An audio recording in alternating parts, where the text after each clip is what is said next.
Hello and welcome to finals weekend here at the NLC. Before we get all the action underway, I'm going to say thank you to our sponsors, El Giganten, Corsair, Telia, and MasterCard. Cool. Right, I am here on the desk, and you can see I know Foxy's never been on, so he won't understand what that pause is about. I'll tell him later. I've got Foxy here on the desk with me, here with Orcs, and we are going to be building up to our first series of the day. Now, I want you guys to remember that this is the final 4 teams in the competition. There are only 2 European Masters slots available, and obviously only 1 NLC champion to be crowned. And teams need to be at their absolute best to ensure that they're going to claim that prize. First of all, guys, I'm going to bring Foxy into the conversation here. You've obviously coming in as a new face. You've had your eyes peeled on the NLC throughout the season. Who, if out of the 4 teams, who will you peg as the favorites? And you know, are we expecting any dark horses? Do you think there's a slim chance of an underdog here? Just on those 4 teams, what are you expecting from them? I think it's hard to take anything away from FNATIC right now. They were undefeated coming into playoffs. They dropped 1 game to Riddle, and I think even up against BT, I think they're still kind of favorites. But I would love to see an upset with those. And you mentioned the word dark horse is the perfect word to describe Riddle. You know, and they're in the lower bracket right now, and I would love to see them in the grand finals tomorrow. Well, I'll tell you what, let's have a look at where we are in the bracket, and we can kind of get an illustration of how these teams have done so far. And you can see at the top end, BTXL taking on FNATIC Rising in our first best of 3 of the day, and that will be followed up by Riddle versus Tricked here. And Orcs, I'm going to pose that same question to you. You've obviously been following the teams very closely. Is this a case of FNATIC is just the clear favorites, or do you think there are kind of changes or upsets that can happen? I think they're still firmly set as favorites. I think FNATIC's dominance over the UK scene, their dominance is split, only dropping 1 game in total to Riddle, kind of sets the story that they are the team to beat, and especially for XL. You know, XL have had this long history in the UK, but when FNATIC arrived, they have never been able to beat them in a playoff situation. So, you know, if it's going to start this split, that's huge for them, but they do have that series against them. It is FNATIC almost undefeated on the series, so definitely I'm looking at them as the favorites. Yeah, I think most people would look at FNATIC as the favourites in the competition so far. But, you know, I got a sneaky suspicion that XL could be in good form today. We'll have to see what happens. And speaking of, it's that first series of the day, FNATIC versus XL. It is the most ticketed match in UK esports over the last sort of 2 or 3 years.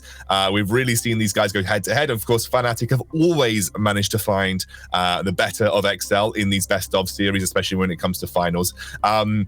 And this is the first chance that we're going to get to see XL versus FNATIC in this split of the NLC. The first form, you know, FNATIC hasn't changed realistically, but XL has, you know, with hat-tricks coming in. They've been sort of growing and trying to adapt to this new mid laner. Obviously, the winner of this match gets a guaranteed European Masters spot. At the very least, it's a play-in spot. At best, obviously, if you win, you're going to get that group stage spot as well. So if you win this one, you're already secure in the knowledge that you're going to go to the European Masters, which makes this best of 3 that much more spicy. And I think what we want to kind of assess just from here on out is who has looked better and who do you think come in as favorites and why? And Foxy, I'll bring you in here as well. Who do you think looks better out of these 2 teams? Well, I've still got to give it to FNATIC. You know, I do think, you know, as Orcs was saying as well, like they're the team to beat for me, just for the whole thing. But I do want to remind everyone what happened in spring, right? When we were here this time last split, it was all BT, right? They were like 14-0 in the group stage, didn't drop a single game in the playoffs until in the finals, they were 2-0 up, if I'm not mistaken, and then they were swept by FNATIC. So that's why FNATIC actually dropped a game this split to prevent that from happening. They already there it is. Away. So that's the thing, right? Is that the strategy? You know, you drop 1 to Riddle earlier on so that you avoid the like defeatless curse. But honestly, if you're BT, you know, like BTXL, you've seen. You know that the first place can be usurped because it happened to you last split, right? So they've got to go in with confidence into that matchup. Yeah, I think to me, it's almost like this big mental block that FNATIC has always been for XL. There's never been that opportunity to beat them. And I think looking at this split, I think their boss side of the map can match them toe-to-toe. I think hat-tricks has been really good. I think the bot lane has always been a strong point for XL. My concern is the top side. I think top lane Pride has really stepped up. He's a big versatile tool for the team. He can pick up a range of champions. He can play in the Karma top, the Kennen, a tank, a bruiser. And then down in the jungle, this meta has been perfect for him. And we've seen Taxa waver here and there. So I think, honestly, pound for pound, the carries can go head to head. It's really the supportive players, the versatility in the top lane and that jungler that I am worried about for XL, because if they do start to flop, Dan will just run over them, and you'll see Pride ulting in on Kennen and decimating the enemy team. So if we were to watch a specific matchup here, if we were to kind of keep our eyes peeled on some of the more influential players on both sides, are we looking at a jungle matchup here? Are we looking at Dan versus Taxa? You know, if Dan just rolls away with it, is this going to be over for XL? You know, I think I need, if I'm looking as a casual viewer, I want to be looking at some specific area on the map and saying, okay, what should I be looking for in terms of success from FNATIC or from XL? So, I mean, who do you think, and Dan, like, I'll go to you. Oh, you're both Dan. Orcs, I'll go to you. Orcs, I'll go to you. Is it the case that I need to be looking at that jungle matchup specifically? I definitely think it's the jungle. I don't think either the bot lane or the mid lane, I mean, it depends on matchup, but I don't think either are necessarily going to generate a huge lead in and of themselves. I don't expect, you know, Deadly and Kasing to be 6-0 by 5 minutes just from 2v2 kills. It really comes down to the impact the jungler makes to set them up for the later stages. If they get a lead, they will run away with it. You put Deadly ahead, he will become a monster. You put Magifelix ahead, he will become a monster. So I think really it comes down to how the team plays around that and sets it up. And I think that FNATIC have the edge in that regard. And really it's on Taxa to step up and match down. Yeah, I think that's... I really like the way you brought in the fact that it's the jungler that facilitates the other people, and for both these teams, it's the other people, the bot lane. Exactly. It's just jungle diff, always 100%. Even when we were playing Nexus Blitz before this, jungle diff. Any excuse to blame the jungler, but it's like so. I do think Taxa. For me, like, Dan is just like the best jungler that you have in the NLC, and I think Tax is going to have his work cut out for him. But Hatrix, for me, from BTXL, has had such a good playoff so far, and I think he's quite a... I'm not sure whether unsung hero is the right phrase, but considering he had to step into like special shoes when he went up to the LEC, I think he's done a really good job, and I think he can be like the kind of the X factor for BTXL, but I don't think he can be that without Taxa doing something to help him out and to like make him be that, you know? So that's something where, to me, I really do think a lot of it, as you say, is going to come down to the jungle, and I want to see whether it can transition from like go into the mid area of the map, and then from there, whether you can actually get some like hard carries, some hat tricks. Yeah, and that's something that we haven't seen from Hatrix realistically. A lot of what Hatrix has done this split has been supportive, map-orientated, global pressure type things.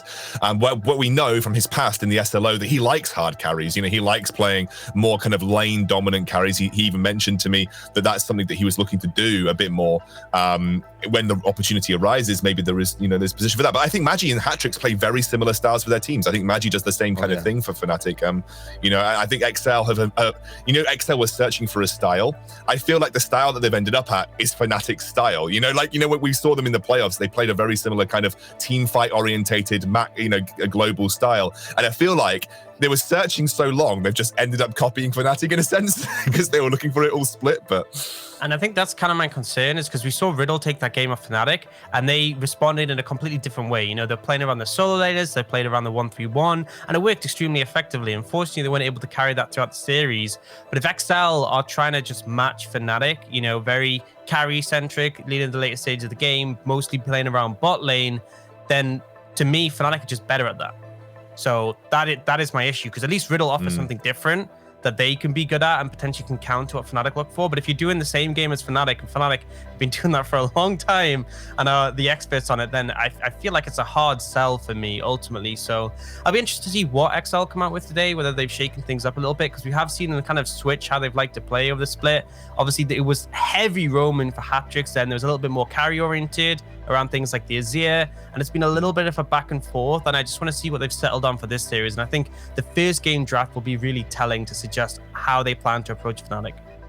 Yeah. Before we get over to the draft, we're going to be going to a quick break in just a moment. Let's have a look at the predictions for today, and I believe also for the second series, which we'll talk about later on.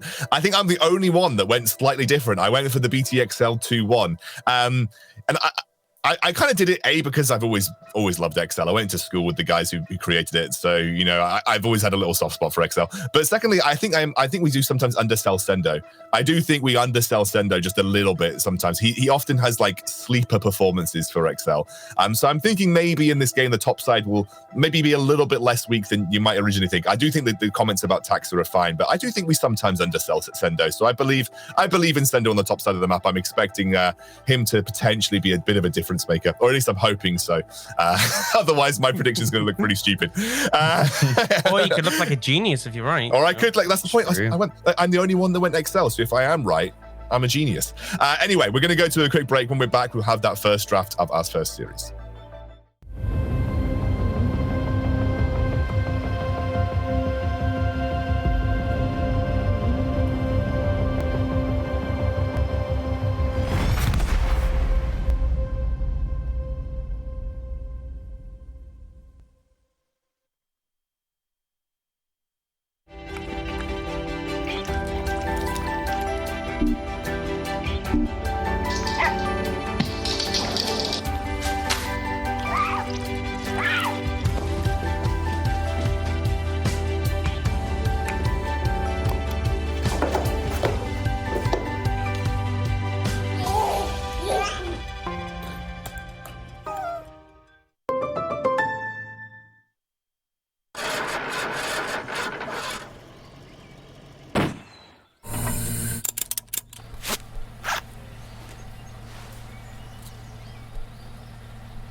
which we claimed.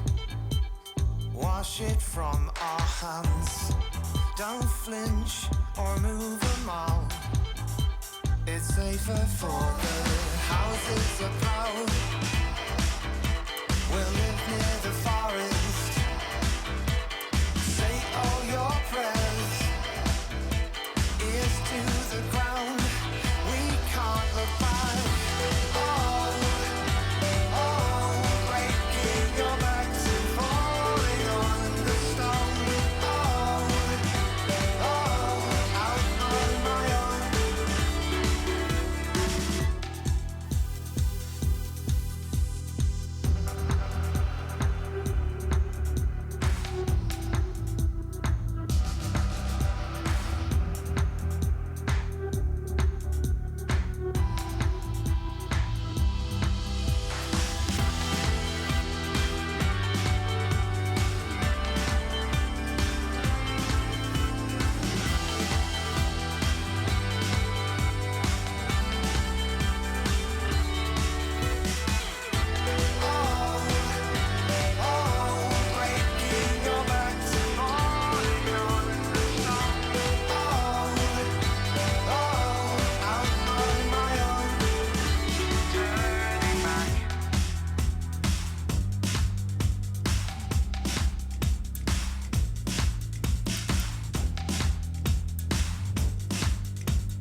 piling on. Massive job! Welcome to the bell tower, Dink. That's a massive ultimate as they just mop up a double kill instantly. There's a ton of history between BTXL and FNATIC Rising. Since FNATIC Rising have joined the UK scene, they've won every single split. They've come first every single time. They've gone to EU Masters. They've had overwhelmingly strong performances. They've always made it to the knockout stage. BTXL's always struggled to keep up. They've never once placed higher than FNATIC Rising at EU Masters.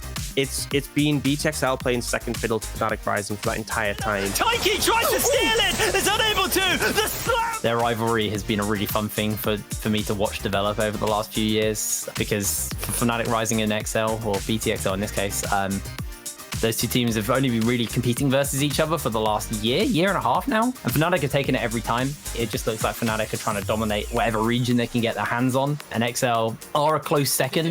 And Hatrix uses the shockwave onto Ericsson. Hatrix has been extremely good at adapting this season. And he had to fill big shoes because Special was one of the win conditions for XL.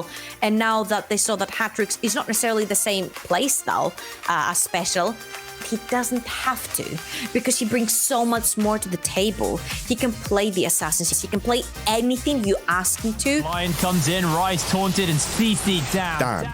He's the guy that we always talk about. He's the guy that Twitter always seems to talk about. He's the guy that we bring up on broadcast a lot. He's the best jungler in the league by a significant margin. He's very adaptable. He can play multiple roles. He can be a teamfight player. He can be a hyper farming jungler. No one has figured out how to attack him, and very few teams have even phased him in the games that he's played. And like, if he makes it to the European Masters, which we're assuming that they will, that tournament is Dan's chance to prove himself and get towards an LAC spot. So Dan is the guy that we always focus on when it comes to FNATIC.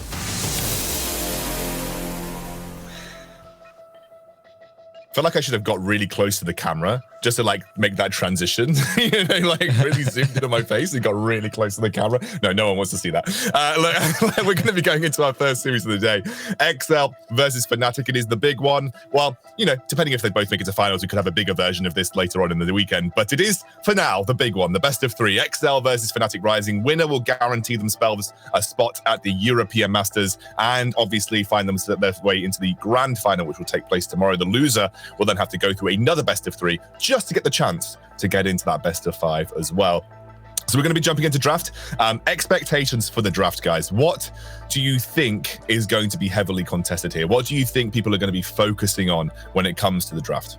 I think in the opening game, I expect to see both teams probably prioritizing a bit more momentum than we necessarily see. I think later in the series, it might be a bit more, you know, scaling oriented. But I think initially, I'm looking at the mid lane picks. I'm looking at the likes of the Galio, the Twisted Fate. In terms of the jungle, I think matchup there is going to be important. Volibear, obviously still really strong, but could see bans. And ultimately about finding a matchup that's either stable for Taxa or strong for Dan, and sort of playing around that. Yeah, I want to echo the Twisted Fate there as well. Sorry, mate. It's a huge pick right now. XL Bandit, both games against Tricked. FNATIC have played it in the playoffs so far as well. It's just as a pick overall. It's I do think we'll definitely see that having high priority. And then there's always the question of Luxona as well, if that's going to come through. And because there's only I think FNATIC are the only team that have played Sona Lux so far in the playoffs. It's either them or XL. One of these two teams is the only team that's played it. Everyone else just bans it away or doesn't bother with it. So that might be something if you're trying to throw a curveball. As we were talking in the pre-game, how these two teams play similar styles. If you're trying to shake it up a little bit to get an advantage, that's one way to do it. Yeah, and I think we've seen teams try to execute on Luxona, but haven't quite been able to make it work. It is one of those compositions that's very weird in the sense that, like, it's obviously strong, but I think you need to have like a really clean set of goals and executions when it comes to it, because otherwise you just seem to flop a little bit. But again, it could be with two teams of this caliber, we are expecting that kind of composition is in their wheelhouse. We're expecting it to be open, but it's not one of those comps that I massively think to myself, wow, deadly, wow, Xmati, can't wait to see them play Sona. But I think it's definitely a comp that could work for both of these teams. The thing is that the first time when Sona Tom was sort of a big thing in the playoffs, the first team to actually pick it up in the UK was XL, and they played it against Fnatic Rising, taking game 1 in a best of 3, and then it was banned away for the rest of the series, and Fnatic answered back 2-1. So we could actually see it come out here, because I know it's the sort of thing that Kasing is keen to play, even if it's not necessarily a huge sort of setup for Deadly. It's something that XL have shown before they're willing to lean on, especially game 1 in a best of 3, to potentially get a 1-up over the side of Fnatic. We are obviously heading towards draft, by the way. We've got a little issue with the draft. We're just getting it restarted for this series, and we'll jumping in as soon as possible.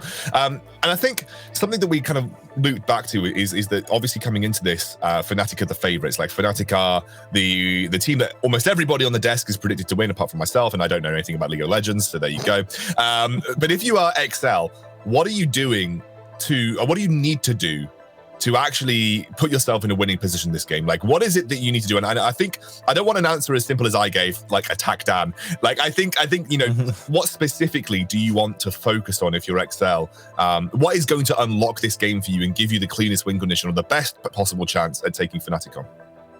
I think for me, I'd probably want a very heavy bot side focused attack. I want to see a big priority pick for Deadly. I know he's willing to lean on things that will apply that pressure in the early levels. Caitlyn comes to mind, even Clister, something that I could see him going on. And then have a mid lane who can roam down there and just heavily look to punish bot lane and dive it and be proactive. And then you can sort of get a feel for how Fnatic are playing. They might well just respond with something that leans later into the game, but we've seen last split in particular, when Fnatic picks scaling, is sometimes there can be vulnerabilities, especially if you have priority in lanes. So I'd like to see them open up with that. Obviously, there's alternatives like a 1-3-1, but I'm not confident enough in Sendo right now to sort of say that's going to be the winning matchup, but maybe that's also something they could pursue. Yeah, I also just want to highlight as well that in draft tendencies we've seen so far, Bravado eats a lot of bans in that support position. So if you are looking to attack bot side, you know, it's something where, I mean, you can argue either way, that either he eats bans and FNATIC still wins, so it's gonna be hard to attack them, or you can argue that it's a strategy that you can look to go for if you're XL, and that does make going for bot that much easier. Actually, this raises up a good question that we've always had, and I think we talked about it last season. When it comes to AD carries, I think there are, you know, XL and FNATIC are probably sporting the two best marksman players or AD carry players in the league. You know, Deadly and Xmati, I don't think there's much contest that they hold the top 2 spots. And I think last season, when I raised this question, most of our analysts came to rest on the fact that Matty was better. Like, just in general, more versatile, more consistent, didn't need as many resources to get the same job that Deadly, or to get the same job done that Deadly would be able to. How do you feel now, on reflection of another season of NLC, if you were to compare Deadly and Xmati again, how would you feel about that statement now, you know, compared to last season?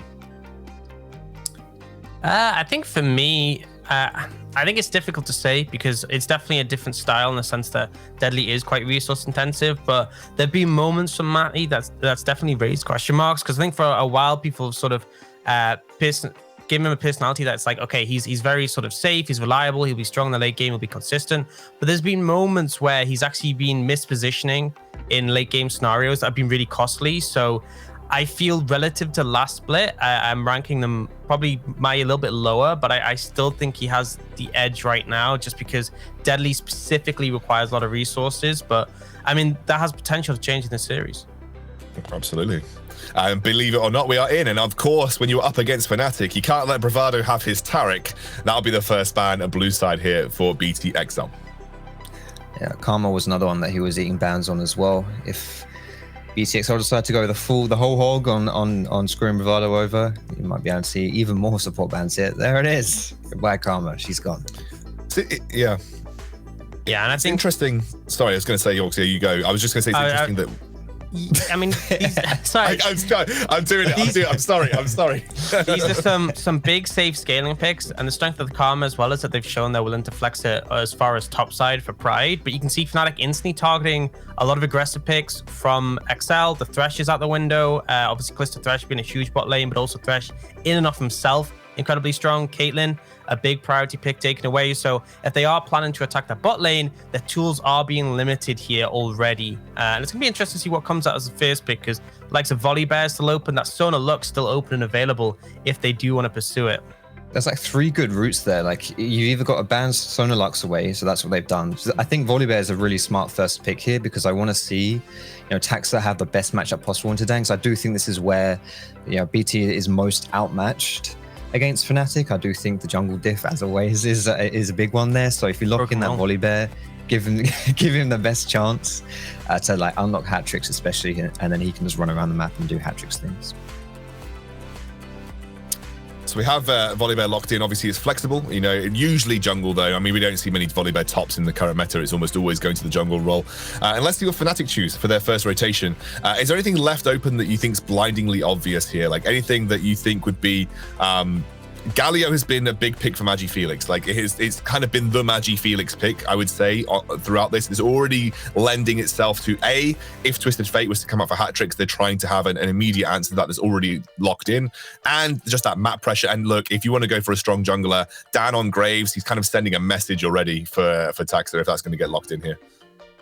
Yeah, I mean, I feel like you have the priority mid who has a roaming potential. You have a farming jungler for Dan who's great in skirmishes. I mean, it ticks all the boxes for me already. It kind of shows the priority that Fnatic have around what they want to play around. Now, I think XL have the possibility to take a strong AD carry here if they want to pursue the likes of Ashe, and then also potentially look to pick a mid laner that can at least try and match the priority for Galio would probably be an ideal thing for me. I think you want to save support till later to sort of see what Fnatic are offering up first.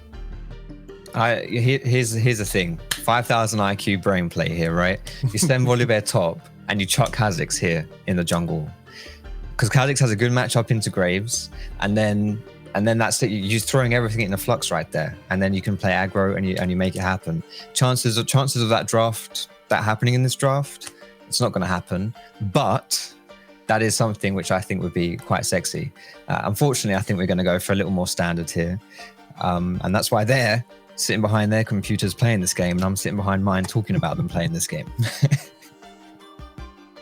Yeah, see the Morgana come out. So essentially, it's kind of basically making it very difficult to pick a lot of these engaged champions, things like the Nautilus, the Leona that can provide that pressure, because essentially you're burdened on like execution. If you do mis-execute, then Morgana will run away with the lane, and a huge amount of priority, which is why Fnatic don't lean on the Ezreal, which we often see Maddie liking to pick up, and they have gone for the Senna instead. So bit of sustain, bit of matching that pressure. It does mean that in terms of scaling, I feel like BTXL's already leaning ahead, especially since they can pick a strong control mage mid, but Orianna taken away as Fnatic suspect that. But I feel like Fnatic are giving themselves the tools to have a strong early game already in this one. What about the Ziggs? Do you like the Ziggs Hawks? Like we saw a bit of that in the NLCS in the playoffs, being used as a control mage, especially into Galio. I think that is a you can get prio with Ziggs against Galio. Do you think that would be something you could maybe chuck in here? Yeah, I mean, ultimately Ziggs is quite hard to really get on top of because of his range, because of the safety from the satchel. You can just destroy the wave. So, the goal of Galio is push the wave and roam. Ziggs can just instantly blow them up in response, so then you don't have an advantage. And he has 2 choices, okay? He can either match you, he can use his ult to clear away bot lane to deny dives, or he can just use that time to start putting pressure on the tower. And he does a lot of damage to those towers, so you could be losing several plates on one roam. And if it goes wrong, if you miss-execute bot, you could find yourself several thousand gold behind. Well, it looks like in the second ban phase, Pride being targeted, 2 of the picks that he will jump onto, especially in a blind scenario. When we're not always Vladimir blind scenario, but we do see a lot of Vladimir from Pride in general for Fnatic. They're going to take away a couple of those picks there. And now we're going to see whether Fnatic are going to lock their support. I imagine it's the support lock in here because they know that the Morgana is there. Very interesting that they've chosen to go for the Leona in this situation. Is there a way that you break the Morgana shield easily with Leona before? I think the critical thing with the Leona is that you can initiate on one target with the Zenith Blade, and then you can switch to the other to go for the stun. The other one. Yeah. And ultimately, the goal of Fnatic here is to just heavily brute force bot lane. They have Dan, who can obviously play aggressive, look to invade with the support of Magi Felix, and then they rotate down bot as a 4-man. You Zenith Blade in, you switch targets. The AoE damage from the Galio will break the black shield in the initial target, and you end up getting both in the tower. So clear identity there, but I like the response from BTXL. The Corki has that package roam potential, so he's going to be able to potentially assist in these dragon fights and scale extremely well into the Galio. It's a great matchup for him. Yep. And then for Sendo, it's that weak side shed. So it's saying, okay, we know what your plan is to dive bot. By the time Galio has his level 6, we'll also have a level 6 response. But then Pride's going to answer the cannon. So very heavy dive coming out from Fnatic Rising. Yeah, what I'm looking at when it comes to FNATIC's comp though is they do get hard outscaled. Like in terms of damage output, I think that, you know, eventually they are going to really drop off in terms of damage. You know, Galio, Senna, and Kennen, great burst, great mid game, great team fight, but eventually that damage is going to start to wane a little bit. And obviously you have super scaling on the side of XL with the Ashe and the Corki especially. So it definitely does feel like a game where XL have to hold on. They have to make good objective decisions. They have to try and at least get to a point where you're looking at 3 items to maybe even 4 on hat tricks. And then you'll eventually just start to take over. Foxy, before we go to Cassis, what do you make of these 2 competitions? Yeah, I kind of want to, what you're talking about with like the damage with the scaling on the side of FNATIC, I agree with you with an asterisk of Graves being in this comp, right? And I think when you're looking at who Graves is playing against as well, Graves is one of those champions who he can basically function as an AD carry, or he can function as like a bruiser and then just get mega outscaled. And I think in this game, when there's quite a big front line on the side of BTXL, I actually do think that, you know, Graves should be able to move around, especially when you're getting lots of space created for him by the likes of like the Galio and the Leona zoning people as well. So I would be curious to see. I think this puts a lot of eggs in the damn basket, and as a strategy for FNATIC, that's not a bad one, to be honest. They've had lots of that's very true. I mean, if you're looking to go along the line of Dan being your star carry, what a competition to start it off with. We've seen his Graves a lot this season. It's all been very, very good. And obviously it's a big, big game for them to take a first win in, because that puts them just one then away from the European Masters. Now we have Hiprain and Trouble ready to take us through this game. So we're going to chuck it over to them. Thank you very much, Scoundrel. Hello and welcome to our finals weekend here at the NLC. It's FNATIC versus XL. It's the matchup I think most of us have been waiting to see. We've seen it time and time again over the last few years, but this is the first time this season they actually will go toe-to-toe. And the questions on everyone's mind right now is, which team is stronger? Trouble, looking at the drafts, who do you think's taking game 1? Oh man, it's so hard to tell because every single team that plays against FNATIC, they're trying to find a way to break FNATIC, and then FNATIC are just chilling back. They're picking the champions they're comfortable with, champions they've won with in the past, and they're like, cool, we'll just continue playing our game until you beat us on it. So if that's what we're going with, I'm just gonna say FNATIC, like Dan on the grave. Sure, you've got Magifelix on the Galio. Everything is full comfort. Everything is something that this team has known how to play with, and now it's up to the opponents, this time BTXL, to try and crack the code. Yeah, I think like what Dan raised on the desk was quite interesting. But which one of the 2? God damn, there's 2 Dans now. That's the problem. What Orcs decided to raise on the desk was the 4-man dive bot lane from FNATIC, and that's what I'm keeping my eyes out for when they're going to pull that trigger. Obviously, it's going to be post 6, but I think that's where we're going to see our first kind of bout of like really, really intense action is at that level 6 mark. Watch for Magifelix to shove the lane in, look to roam down bot side, get that ultimate off. Because like you said, with the Galio ultimate, you can just pop the black shield. There is a cleanse on Deadly, so they have to be a little bit aware of that. But there is also response. Sendo can ult in with this Stand United. So I think once that level 6 happens, I think that's when the action's going to break out in this. 5-man bot? Level 6 5-man bot? That's what I want to see. I actually really want to see it. Like, everyone just throwing everything at each other. And that's when it feels really bad to be a bot laner, right? Because you have less experience than everyone else. So you don't have your level 6, but the rest of the team do. So we'll see when that happens, when they decide to do that. We have had a little pause, unfortunately. We are suffering some ping issues. But, you know, luckily we started earlier today. So it's not like we have to wait around as much. See, I have something for the BTXL believers here. Okay. FNATIC have lost once this split. That was to Riddle. And we're always talking about what's the blueprint at breaking FNATIC? What did they do wrong? And what did the opponent team do well to kind of try and break this streak of wins? Trick was almost there, but Riddle actually capitalized. Now, I'll tell you what FNATIC did in this game. They had jungle Graves, mid lane Galio, and support Leona in the game they lost versus Riddle. That's 3 out of 5 champions that they're playing in today's game. So you could say, draft-wise, maybe BTXL won there because 3 out of 5 champions they've lost on. The only loss they have, it's on these 3 champions. I actually really like this XL comp.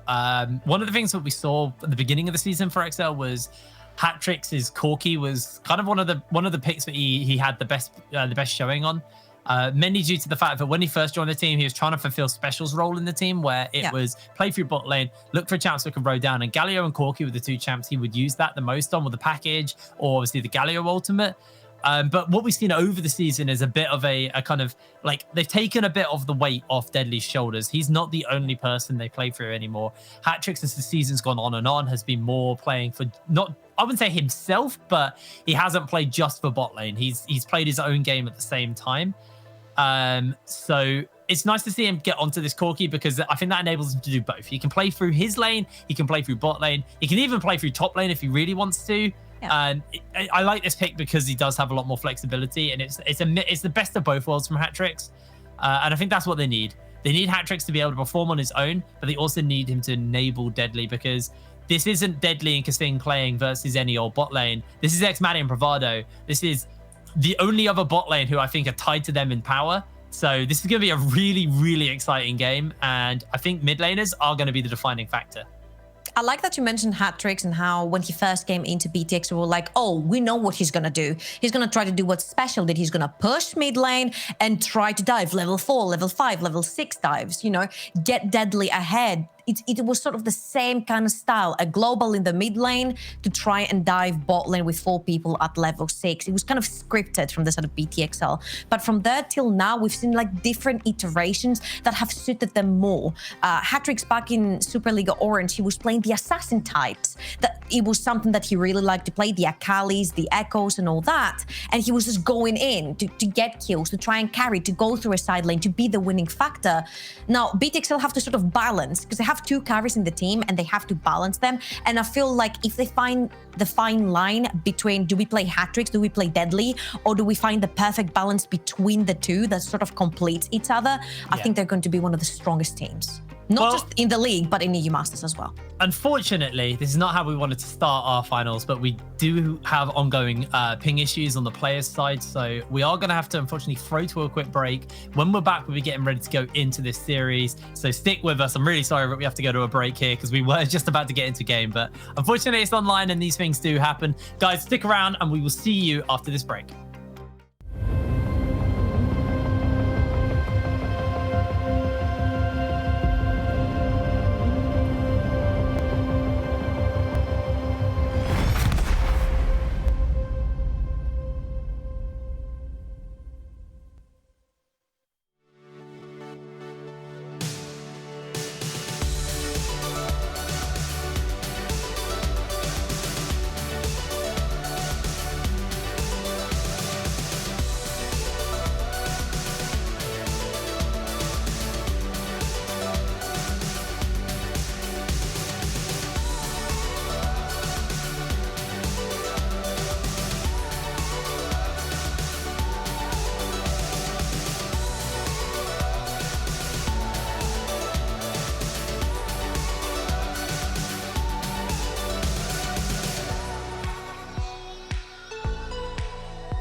Waking up, the sun is rising. We We can go anywhere, do anything. Put your hand in my hand, let's explore. Travel places no one's been before. Leave your fears and hear you calling. Wherever you go, wherever you are, your beauty's unique. The melody's so sweet. Our differences make our union so great. Together we perfect harmony. Perfect harmony. Together we will be perfect harmony.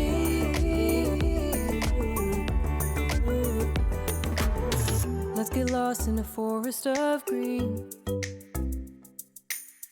Lose ourselves in the blue of the sea. Paint the world any color we choose, or a rainbow with all of the hues. Make the world the way that we dream.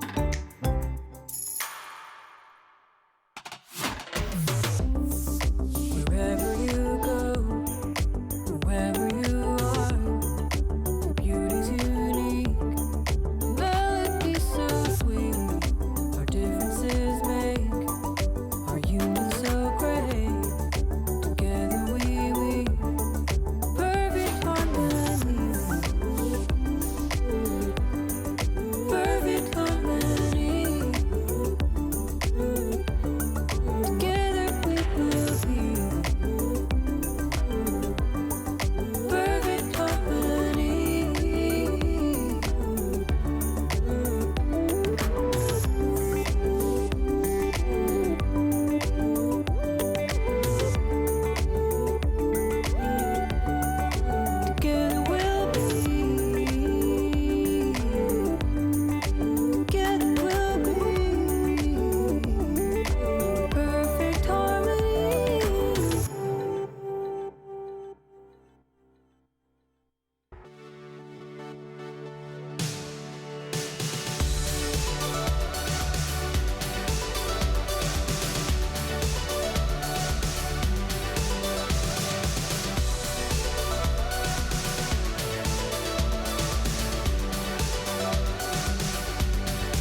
Thank you for sticking around, guys. We are actually ready to go into our game finally. Did have a few issues, but they've all been resolved, and we're getting ready to go into this first best of 3 between FNATIC Rising and BTXL. FNATIC on that red side, BTXL on the blue. You can see we're into game now, so you can see what's going on. Doesn't look like there's going to be any cheeky invades to start us off. I mean, if you're FNATIC, you really don't want to be walking blindly into the jungle with a Morgana about. So just going to be that defensive line to start us off here. I'm just going to repeat the win conditions for BTXL here. The only loss FNATIC have suffered, Dan was playing Graves, Magic Felix was playing Galio, and Bravado was playing Leona. There's 3 components already set. Okay, but how did they beat this comp? That's more my question. You know, obviously they've lost on these, as this was their only loss, but what are the avenues? Right? We literally had this talk. So basically, Trick got really close to beating FNATIC. They took a major lead in the early game, but Riddle managed to actually take a whole game off of FNATIC Rising this split. No other team has managed to. So if I'm the team that's going up against them, there is already a blueprint. There is a way that you can choke out FNATIC, and that was by putting a lot of early game pressure onto Dan. I don't see Dan getting any pressure here. Their bot lane will be fine. Top lane will be fine. A lot of priority through Magic Felix's Galio in the mid lane, and he's playing one of, you know, the junglers that he's been extremely successful on, the Graves. So as far as BTXL figuring out what they want to do is concerned, I feel like BTXL are feeling much more comfortable with hat-tricks in the team right now and having the double carry with hat-tricks and Deadly. And they want to prove to us that they have found the fine line between their 2 carries in the team and what the balance between them is, so that they can complete each other and actually beat FNATIC in their own game. Already get that shoving in the bot lane and then rotating their bot lane around the map. Maybe start trying to see if they can find out where Dan is. Unable to do so. Dan has actually done a full clear, and he's made his way up towards the top side, and looks like it's been a full clear on the blue side for Taxa as well. So junglers have just split and gone to the opposite sides of the map, but it does mean Taxa might be enabled and set up to go bot lane. And you would usually want to play towards your bot lane down there, because they are pushing in really hard. So you want to make sure that they are safe. He wants to also take a scuttle crab for his bot lane. We know that BTXL do like to play over for Deadly and Kasing and giving them as much vision and protection as possible. So I think this is what Taxa is playing for right now. Taxa is going to be trying to see if he can show up here in the bot lane. Has been spotted on a ward, I believe. I actually don't know if he was spotted, actually. I'm not sure if he grazed the wall. Yeah, I actually think he may have hugged the wall there to get away. So that's pretty smart by him. It's going to place a ward down in Dan's jungle and just see if there's any camps available. It has been fully cleared out, though. Dan has now finished his full clear. Well, just about finishing his full clear as he's finishing up that final camp. He's already done the crab for himself as well. So what do you expect from a Graves? Just a very powerful clear early, kind of just power farming up and trying to pull ahead of your enemy jungler. And that would usually be the case, but here I don't think you're going to see much action in general. So let's talk about the stakes a little bit here, Hipbrain, because for these both teams, I think it's sort of pride in between them, because the team that wins goes straight to the grand finals. The team that loses, though, they're not necessarily out of the picture. They're going to have to go into the lower bracket, where they're going to face either Riddle or Tricked, who are playing right after this match. So it is mainly pride between these two, right? Who wants to stay undefeated, and can BTXL prove that they have finally found a way to break the curse from last year? I think that's the point as well, though, isn't it? It's for XL. I think it's more about their pride, because they have basically been playing second fiddle to FNATIC for the entirety of, you know, the UK LC and now the NLC. So for them, it's a matter of them pulling back from, you know, where they've been kind of put into for the last 2 years at this point. Is it 2 years? No, it's a year and a half. I'll get there in the end. Almost. Coming up on 2 years. 2020 has been too long, my friend. It has been too long. Yeah, it's coming up on 2 years. And, you know, they almost got it. Last season, they had such a stellar showing. They were ahead of FNATIC. They were undefeated. And then FNATIC just undid them in a reverse sweep. It's almost like you're playing with your prey, kind of. You give in false hope, and then you take everything back. Seeing this iteration of FNATIC this year, they show how much more dominant they are than last year. You had Nico say all this time, last year, we weren't even worried. We knew we were going to win. We were just taking it slow and methodical, and it shows. Yeah, I mean, they are a slow, methodical team. That's what they do. Yeah. They get a chokehold on the game and they just control it from there. This is FNATIC's strength. This is what they've done. This is what we know them for. XL, though, I have been a team that have always been able to kind of somewhat deal with that. It looks like for now, FNATIC getting this second crab started up for themselves. They're not going to start the dragon up. There are a few too many members about, and there's a big wave shoving in bot lane, so someone needs to go onto that. It will be obviously X-Maddie. And Pride was out on a reset. So for now, FNATIC just happy trying to kind of power farm up. Like we said before the break, level 6 is where we expect to see the action breakdown. Magic Felix has hit his level 6, so he has that. Pride has his. The question is are FNATIC going to wait for X-Maddie and Bravado to hit 6, or are they going to try and pull that trigger sooner? So at about 8 minutes, the package comes out for hat-tricks. I think this is the sort of window that FNATIC wants to avoid when they want to fight down into the river. But they also have a cannon. I find it a big problem when you have nothing to sort of kick the cannon out of a fight and stop his ultimate from sticking, basically. Something like a Janna, something like a Lee Sin, and a Azir here. They don't have anything. If Deadly gets caught on the Ashe without the Black Shield, which, by the way, there are so many things to Black Shield in this game. So I don't think by the time that cannon runs in, the Black Shield will be up and available anymore for Kasing. Yeah. So Deadly's going to either have to have the perfect positioning, or he's going to have to pray that his flash is up and available, because Pride is going to be a big nuisance in the backline. I mean, every time... Look at Dan. Every time we've seen the Kennen into Morgana issue, pick, there's always been that issue where you Black Shield one person, the rest of the team gets locked down, and one tick from the Kennen ultimate, and the Black Shield's gone anyway, so it doesn't matter. FNATIC playing very well around that window for the Corki package. They pick up the first dragon 15 seconds before the Corki package comes up. And now that means FNATIC, they don't have to worry about fighting at the Dragon Pit. They can wait out the package and then look for their dives. X-Maddie and Bravado getting closer and closer to that level 6 mark.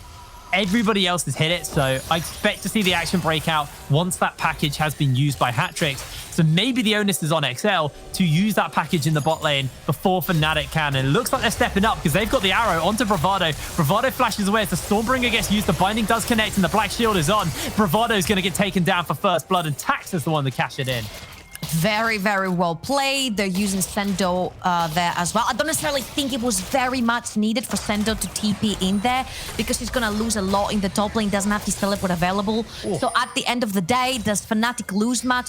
Not necessarily. The Senna still stays down there. She's going to farm the wave that's onto her, while Dan is doing his thing in the top side together with Pride and Magic Felix. Solid blind there. hat-tricks does have that package. Dan's holding about as the railgun comes through. I actually think FNATIC are the ones to pick it up. Slicing Maelstrom lands onto Sendo. Sendo gets the backup as in comes Magi. Looking for that knock-up onto one. Dan able to get a kill onto Taxa in the backline as Sendo is in the middle of FNATIC. And there's a double kill being picked up. Deadly is here, but he doesn't have the arrow. And now FNATIC looking to run away, but the volley has slowed them down. They throw out the binding. Dan looks to get a little bit of damage on the hat-tricks, but Deadly slowly but surely cutting through these FNATIC members. But they are able to make it out. I just want to take this fight as an example of what a perfect Senna composition looks like. You see that Deadly does join the fight, but he just can't do anything because the zoning of the Galio and the Leona and the cannon is huge. Now FNATIC have the numbers advantage. Dan has already started the Rift Herald, and he just does not miss mites. Pride is giving him an extreme amount of space to play with Taxa in the backline with the slicing Maelstrom, if I'm not wrong. And then you see that all of these spells by Galio and Leona and the kiting from the graves, you just can't get close enough to them if the Ash Arrow is not available. And this is literally your hard engage, a binding from Morgana and the Ash Arrow. So I feel like the second X-Maddie joins the fight with like a couple of items, he's going to be extremely happy to play in a composition where Galio and Kennen are creating so much space for him to play through. Yeah, absolutely. This is what FNATIC have, excelled at throughout the entirety of their just time here in the UK scene, is They are really, really good at team fighting. It is just, it's like trademark Fnatic. They're so clean. Their calls are on point. They know how to team fight well. And looks like they're looking for a pick here on to the XL bot lane. Bravado and Dan setting up in this tri-rush. It looks like they're going to call it off though, as Dan's going to head back towards his jungle. They don't have that grand entrance available onto Magic Felix, so I'm assuming that's why they decided to call it off, because they want to be able to get the Galio there and quickly outnumber the XL members. We'll have to see. They do have double teleport though, and BTXL had no way of getting in. Hatrix's teleport and Sender's teleport are down, as well as the Stand United on cooldown still. So there would be a way to pull the teleport, but there wouldn't necessarily be anything to benefit them after that, even if they took a pick. There is no objective around, and we know how objective focused in general Fnatic is. So they will fight for the dragons, they will fight for the Rift Heralds, but you don't necessarily need to try too much and blow your teleport for a non-objective fight. Oh, Sendo does come in for the taunt onto Pride, but Pride has Dan waiting around as he just throws out the slicing Maelstrom. Railgun to follow as well, and Sendo goes low, is able to survive, however, as Fnatic chunk out the top laner, and they may just look for a first Tower of Blood here off the back of that. That'd be really nice, because you're giving a lot of money to your burst AP mage in the top lane. Ken is going to be a nuisance in the back line. They're just taking the tower low enough. They're taking the easy plate so Shelly can do the hard work and take the remaining ones. That's extremely clever. Two of their champions that need these items, they need to start scaling. And as you can see, Dan already 20 CS ahead, 2 kills into his name, plus a bunch of plates he just they're going to get a second charge. We're talking about putting Dan behind. That doesn't look a Dan that's behind to me, Heaprain.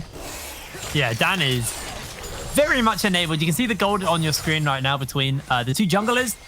It is a 1,300 gold lead to Dan at the moment. 2-0 on the Graves. Up in CS, got all those plates in that first Tower of Blood gold shared out with Pride. Top lane as well, there's a 500 gold lead. 80 carries are even. Mid lane is even. This is just Fnatic playing. At the moment, they're gold lead through their top jungle. And these two are going to be the people to watch in these team fights. Dragons up and on the Rift, and Fnatic are setting up. Yeah, both teams want to play this fight. Remember, Pride does not have his ultimate available, so does he TP in? That will not be a factor for the fight. So I think this is what Fnatic are trying to stall for. There's no Rift Herald to create pressure in the mid lane, so they'll be able to clear this wave really quickly and try to make their way into the river. If they don't want to, they don't have to contest yet again. Pride is taking free farm in the top lane. They might look for a pick, though. Yeah, looks like Fnatic are just going to give it up as the Ash Arrow actually goes down. Does miss out onto his targets, but package gets dropped by Hatrix, and actually they brought in Sendo as well. Knockout comes down from Magic Felix as Bravado gets healed up for the moment, trying to kite away. Does have the flash actually as he throws down the solar flare, flashes away. Dan now trying to zone Hatrix off. Does do a little bit of damage to him, but Fnatic walk away all the better. While Pride is just picking up 3 plates top lane. And they burned a flash onto the supports of Fnatic Rising versus a very important flash onto Hatrix. Hatrix, sure, is going to be the difference maker here, because when we're looking at carries from the side of BTXL, it is that Corki that scales infinitely into the late game. So Hatrix is going to either make or break this fight, but him not having his flash available, we talked about how important it is to have that summoner spell versus Pride's cannon, because once you get caught into the Maelstrom, it sticks and you're not getting out. Alrighty, well, let's take stock of the items now. Let's take stock of where we're at and what Fnatic have been able to gain for themselves with this 2,000 gold lead over XL. The Proto Belt's finished up for Pride, Manamune, and a Serrated for X-Maddie.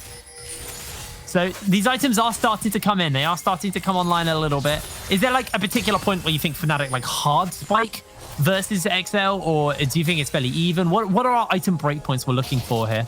I'm actually looking on the other side, because I feel like for Fnatic, every single item is just making them better and better, because if you look at every single champion they have, they all scale so well with every single item they get. We're looking at 2 items Senna, 2 items Galio. Graves, doesn't matter, he's already scaled where he is. Every single, even component of an item is going to infinitely help him, and I'm looking for an Hourglass on Pride as well.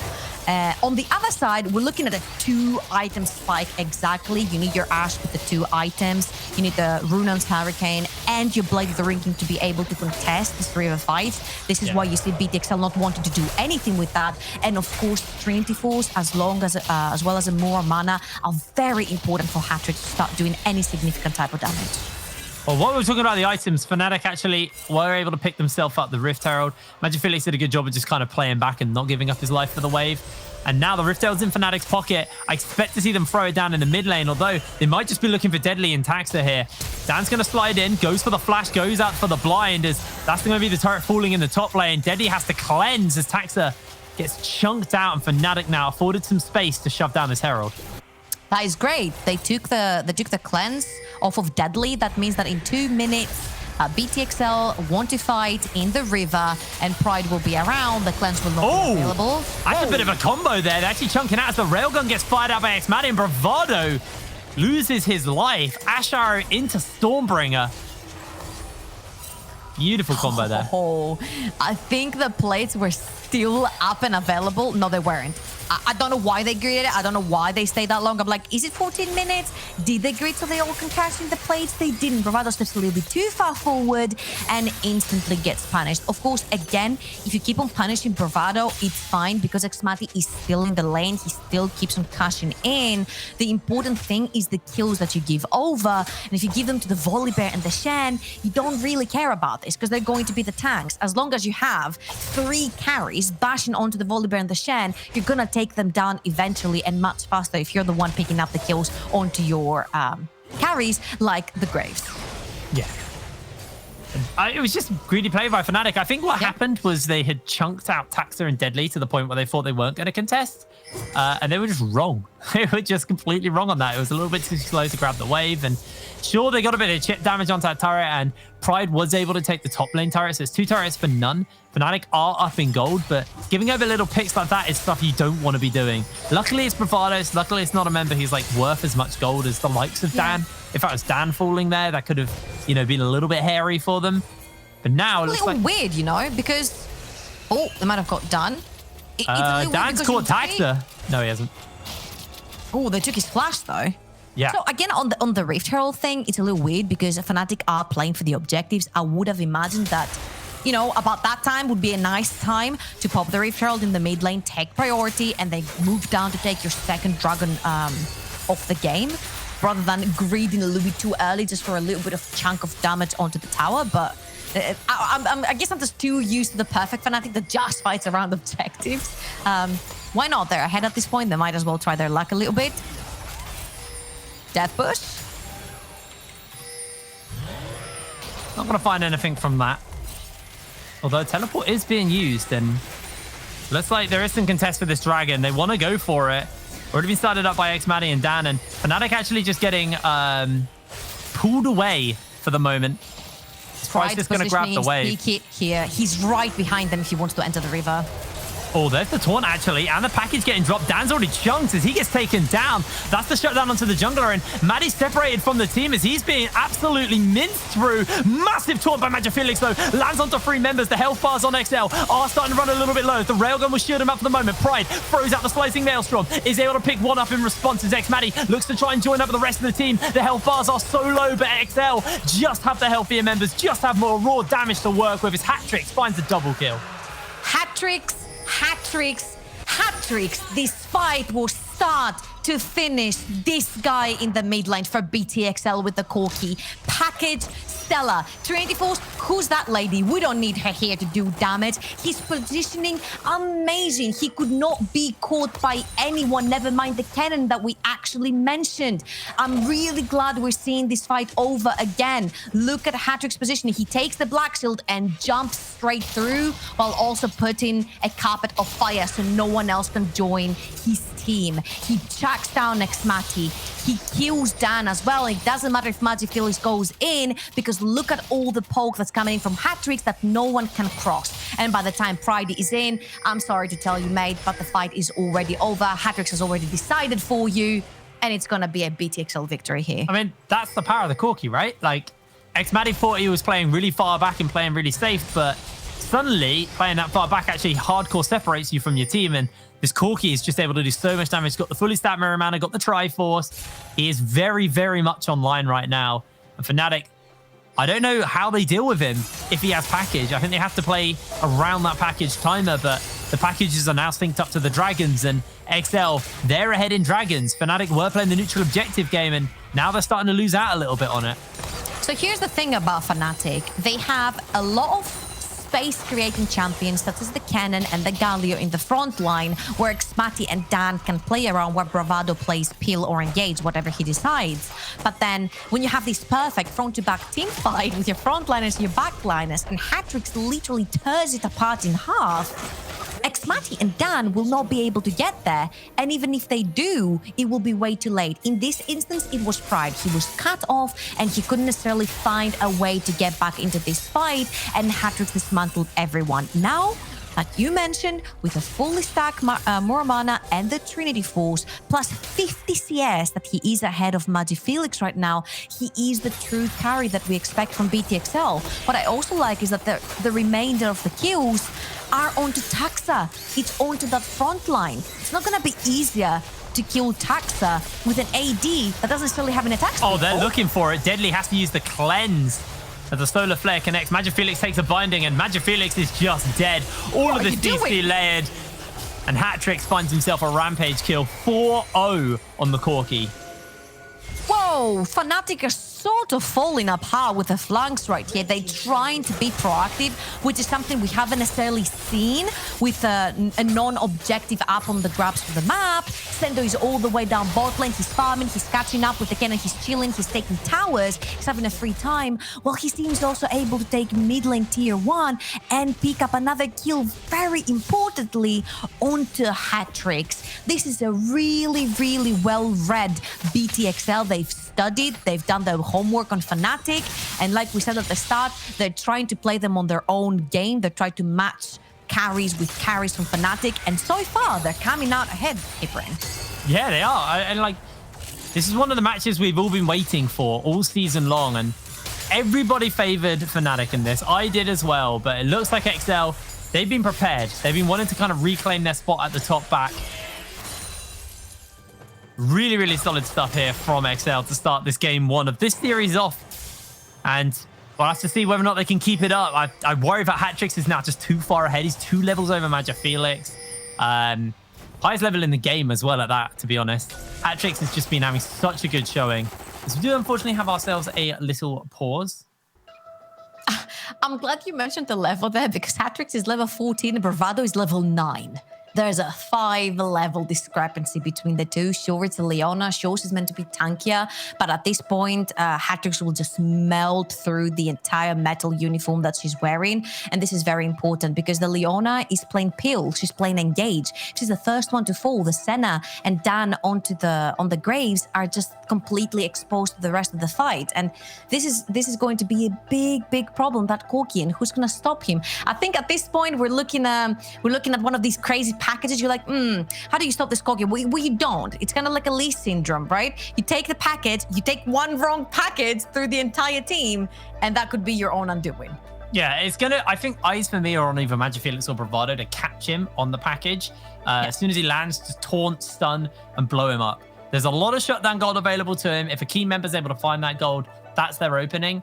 The problem is Hatrix hasn't been, just kind of turbo-inting it with his packages. He's been pulling them out well. He's been using them in that last fight like we saw versus Xmati to separate Xmati from the team, to separate members. He doesn't just go through the middle. He finds the key target and chases them down. He's just like a tracking device. He's like a heat seeker missile for the carries.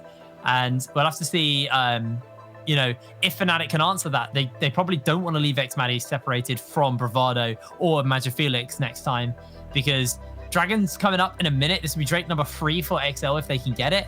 And the package will be synced up for that objective. So I think that's where our next major fight is going to go down. Yeah, I think it's most likely going to be Pride versus Hatrix. Who's going to get the most AoE down? Who's going to get the best positioning down for themselves? Because again, in that previous fight, Pride could just not get in. He was there, he was hovering around, he just couldn't find the perfect flash in. By the time he did, it was just a little bit too late. So I think the two major carries at this point is going to be the Cannon versus the Corki. Whoever manages to lock down people and kill them off will be the victorious one. So these are, at least for me, the two two to look out for in the next fights. Alrighty, well, we are back into the game. Sorry about that. We had a small keyboard issue this time. But that has been now resolved. And we're ready to keep going. And FNATIC, maybe that was why they were losing fights. Maybe it was their keyboard.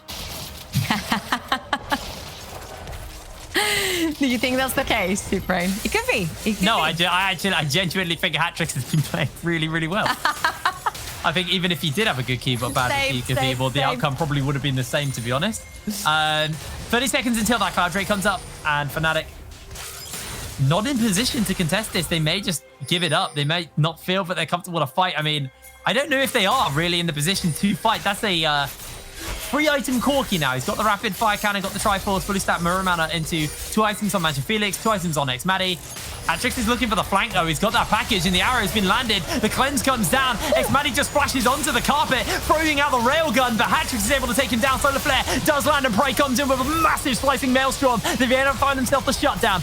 Knock up by Magi, doesn't quite land onto the key target, but Dan chasing down Taxa, chasing down other members. They are going to take out Stendo. Stendo goes for the taunt and he is just running away. FNATIC lose their AD carry, but they pick up Excel's mid laner. They get the taunt off on the top side of the fight and down goes Stendo. No, he doesn't. He's too tanky and they're just going to peel away. FNATIC will look for the dragon.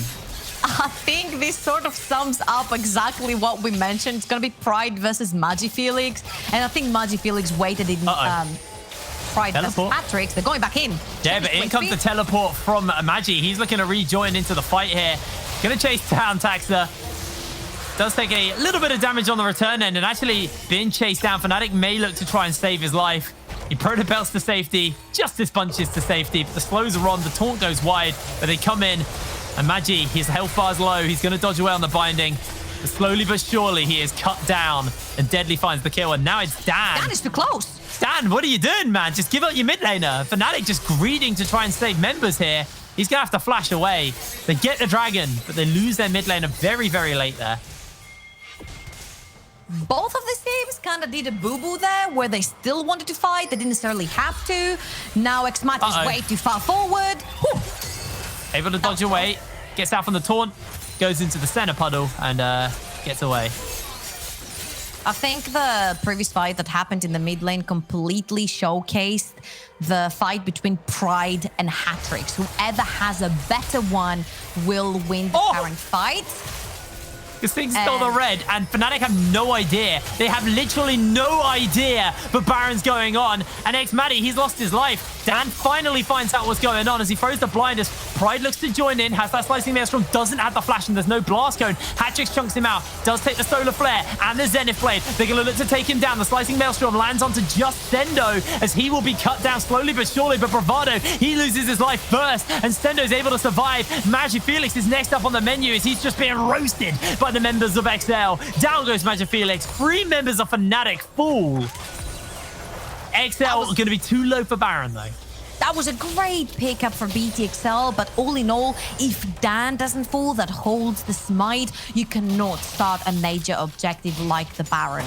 So this fight starts off by picking off Xmati. So BTXL know that he is a 4v5. They want to fight this. Lucky for Hatrix that he has a flash to get out of the Kenna ult. And look how perfect the positioning of the 2 carries from BTXL are. They're playing through the wall. Deadly is the one pushing forward because he has his cleanse available and he can threaten.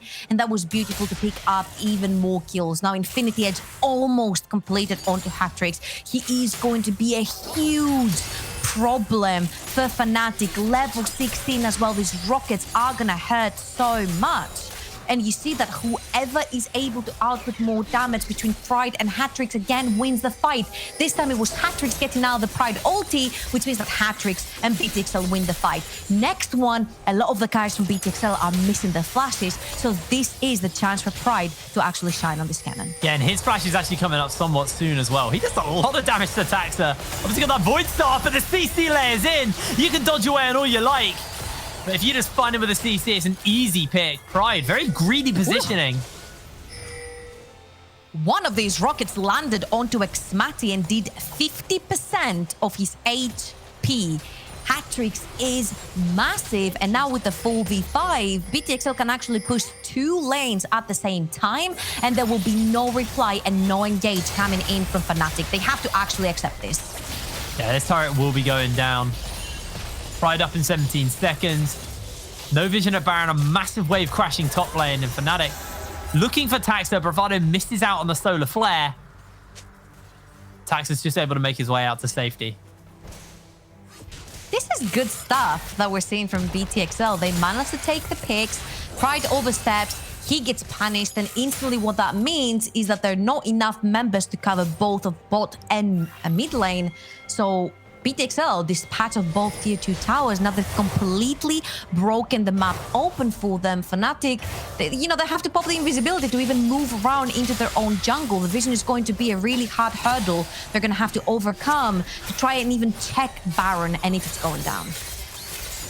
I think greed is probably the best way to describe this game. It's been a very, very greedy game. What can he do? He really wanted it. But like, why? Why would you just, they're about? Like, you can get the wolf, but the bear's scarier. I don't think he got the wolf either. That's my part. He got the 2 little wolves, so it wasn't even worth it. He could be like, what, worth? I got the big one, but he didn't. Unlucky. Hat-Tricks has package, and Dan's actually running towards him. I feel like they're just trying to bait that package out as Baron's been started up. Is going to get dropped down as Hat-Tricks joins the rest of the team. Spotted down that pink ward though, so FNATIC know this is going on. He's been waiting over the wall with the binding, and they actually decide to cool it off as teleport comes in, does land onto Magi. Magi is the one to take it, but Pride on the side of a big ultimate is going to start to slowly but surely cut through these members as they've got that solar flare. They've got the damage to work with, and Hat-Tricks is shut down. Pride cashes in, and Sendo is getting taken out. FNATIC find a double kill for Pride. He does eat a binding, and that is going to cool the end of the fight. It's a 2 for 2. Okay, even though we've been praising Hat-Tricks over and over again, I think in the last few fights, he has misstepped majorly. He's going way too deep. He's really trying to find the backline carries. But at this point, it's not Xmati that's doing the damage. Dan is doing more. Pride is doing more. Magic Felix needs to get out of the way. These guys are your 3 primary targets. I really hope we get a replay from that because I felt like Deadly played this fight flawlessly and Hat-Tricks actually just literally run it down in this one. So you see that they're targeting Magic Felix there. They're trying to catch him, but Pride and Dan with a really nice flank right there. What does Deadly do? He pulls back and then he's trying to catch Dan to get him completely out of the fight. Graves is the carry, and Deadly has played this so flawlessly while Hat-Tricks gets repeatedly caught in the last few fights. XL still setting up around this jungle. Dan actually just gonna have to dash away. Hat-Tricks may find him out. They got the pink ward, the binding connects, they jump in. Dan's already chunked and he is just gonna fall. Flashes away to safety though, and Bravado also forced a flash. FNATIC playing with fire.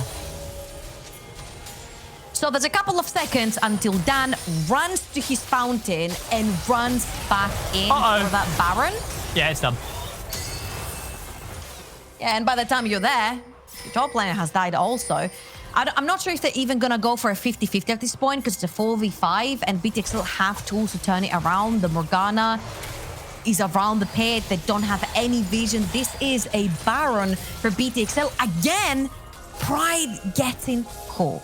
Yeah, that was just, again, Pride being greedy. Like, why doesn't he use Magic Felix or Bravado to face check these bushes? He's first in, and that means he's going to go down, and he is the key part to FNATIC's team fight. The key part to stopping these Barons from going is his slicing Maelstrom in the pit.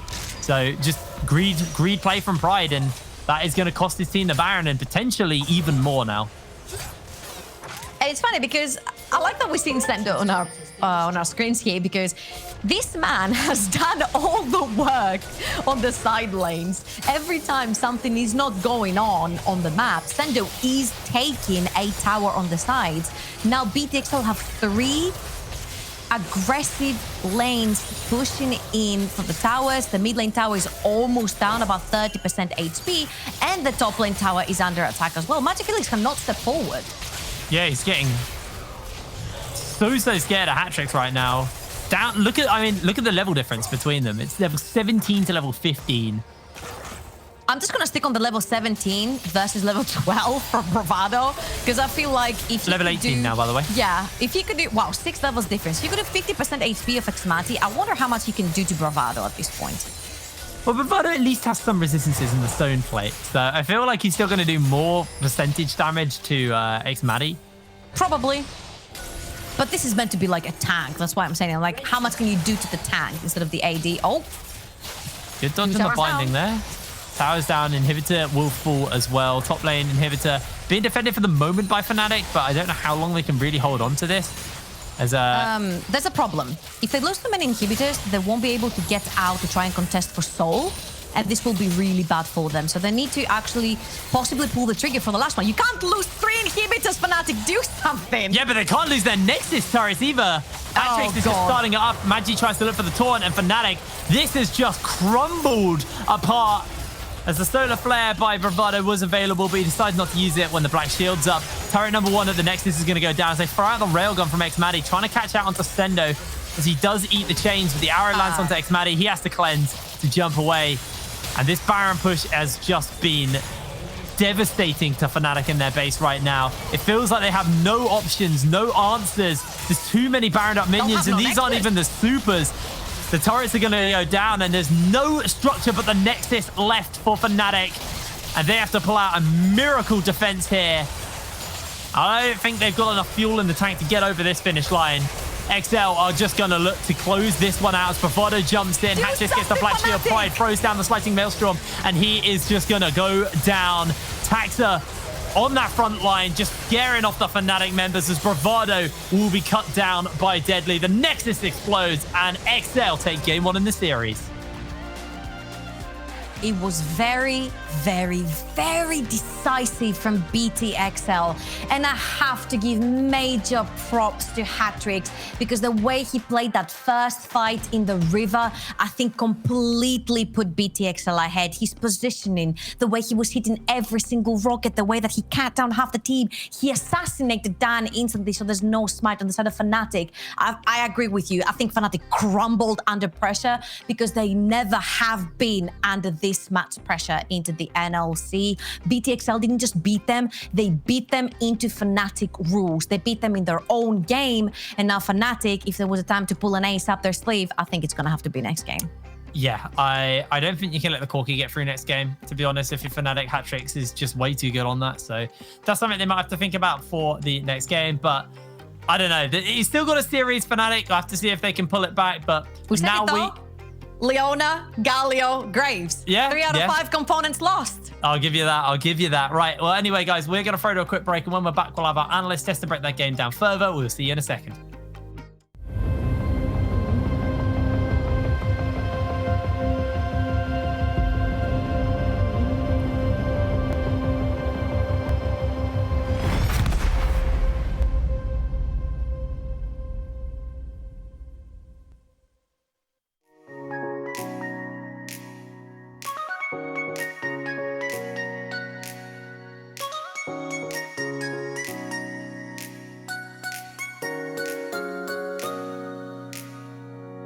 I feel like I'm in a dream, 'cause nothing is as it seems.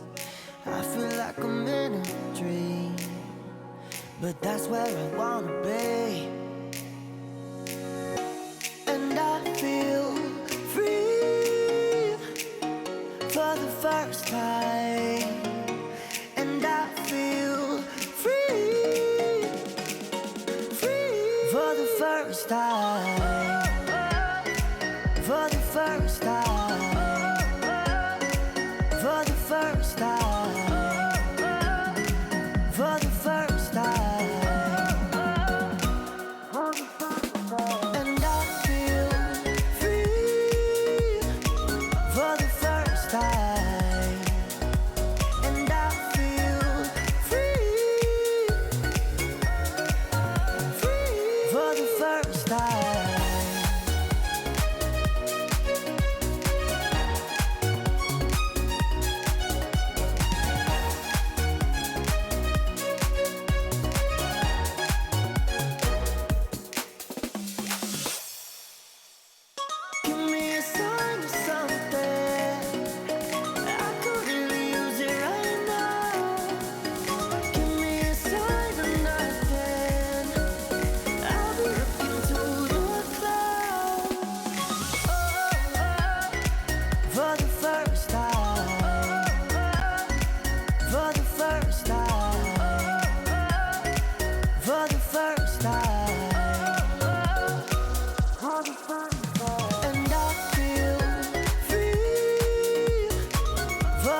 Ain't I mistaken? I've been here before. All my body is aching, shaking to the core. Wherever you go is a heaven, 724. Now don't go be misbehaving, but I'm craving a little more. Can't keep my thoughts inside, don't want no place to hide. Can't get you off my mind, all night and day. You always played it cool, oh but I ain't no fool. I know you feel it too, so what do you say? Why don't we give it a try? Baby, don't let the summer go by. Baby, no, don't wanna say goodbye. Baby, baby, we should give it a try. Why don't we give it a try?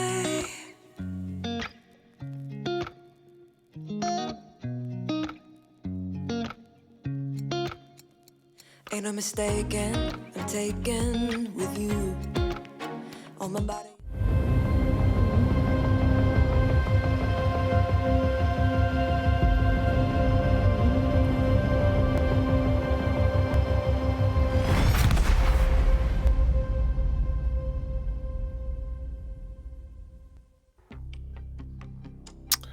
Welcome back to the NLC, and look, I'm not going to say it. I don't want to curse myself, but XL are off to a pretty good start here. Dan, I think you're both Dan. I keep doing it. Orcs, actually, I'm going to clarify right now. If I say Dan, I refer to Orcs. If I say Foxy, I refer to Fox. Okay, so if I ever say Dan, we're talking about Orcs. Orcs. I'm quite foxy myself, so you know, you can get it. You absolutely are. You did have some choice words about the draft, and I kind of want to dive into those thoughts in a bit more detail here. What were your thought process talking about the FNATIC draft here? I mean, I think they had to be proactive early. I mean, it was very clear cut. If this game goes late and they're not ahead, they've lost. I mean, even if it goes late, like they needed to come ahead in the mid game and have a sizable lead there. And ultimately, if you get past like level 7 without even touching bot lane, without going for any dives, the players was talking about setting up. You know, you have the Galio, you have the Leona and the Senna, and you just let them just chill bot lane, then, I mean, it's a no-brainer. And then it came to those Dragon team fights. Hat-tricks was huge with the package, and it just meant that you completely missed out on the early win condition. I'm like, if you're going to draft like that, you have to win early. Like, that has to be your game plan. You can't just sit back and do nothing. Yeah, I think it's specifically a really tough comp to play from behind as well. When you're looking at someone like Corki and Ash, the main carriers on that BTXL lineup, those champions just shred through everyone on the side of FNATIC. There's not really too much you can do about it. Like, they're just going to outrange you. They're just going to out DPS you. So if you do fall behind, it's really tough for you to get back in. And that's essentially the story of the game in game 1.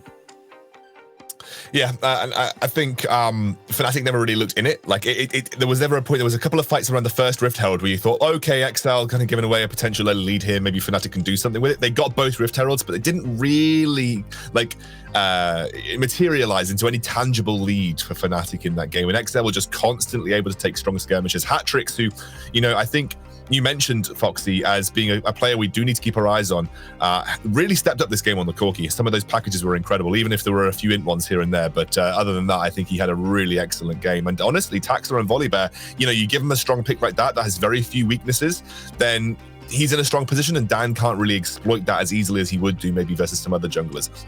Orcs, we got our play of the game here. Let's run through what you felt was maybe one of the more influential plays that happened in this first game of the series. So I think this was a big turning point in XL winning a fight and getting a dragon off the back of this, which really stalled FNATIC out. And Hat-tricks was a big part in this, but I really want to focus on what Deadly does here and keep your eyes on him, because FNATIC throw everything and the kitchen sink at him. You can see he's starting to get trapped in the dragon pit here, potentially vulnerable, and he's trying to create some space, gets a great flash over the wall to dodge away from Magi Felix. He flashes over the Taunt, but Deadly is still alive. And then it's this critical moment when Pride comes in and he stopwatches the cannon ult. And again, they have thrown everything at Deadly, and he still survives this fight. And that is what gave Hat-tricks the space to clean up and just do a ton of damage, because everything was committed onto this Ashe, and the Ashe still didn't even die. beautiful stopwatch as well. You know, just when Pride thought he'd found his opportunity to jump in with the ult, stopwatch cancelled that entire Kennen ultimate, and then he was able to kite away even further. It was just a really nicely executed team fight. And I remember very clearly, Orcs, you were like, game's over. like after that fight, you were just like, yeah, game's done. And it definitely felt that way from that point onwards. XL in complete control.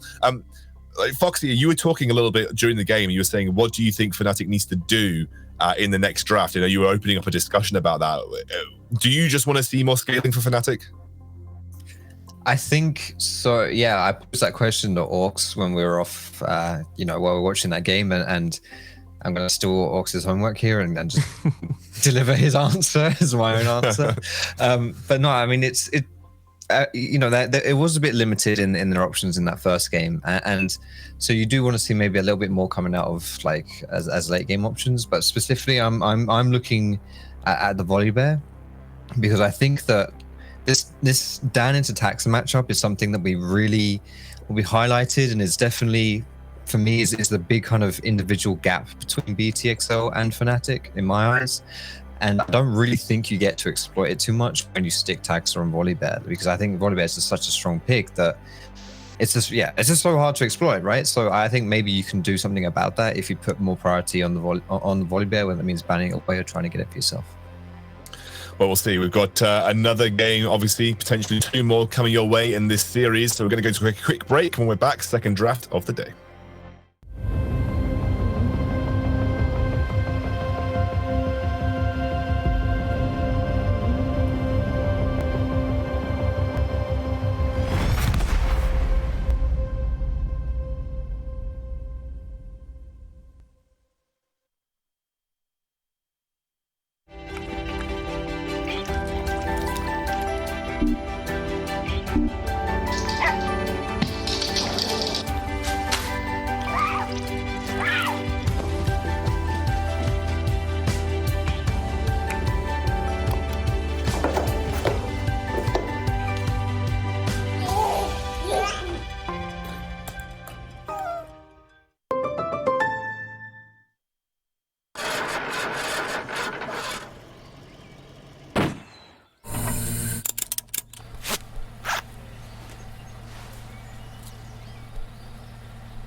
Sunsets, high rise, familiar on the floor, diamonds, good life, walking the golden door. Everybody knows that you wanted more, more.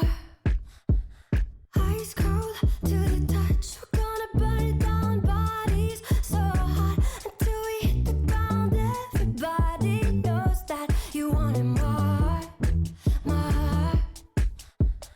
It's not my fault. I don't wanna talk about it, not tonight. No, you probably think about it, but it's fine. Playing all the same, you know there's no amount, 'cause money makes the world go round. I don't see a problem till it makes me sick. Dollars by the millions, I'ma spend it quick. Knows I keep me down, now I'm doing it now, 'cause money makes the world go round. Sun kissed on my lips, the way I want.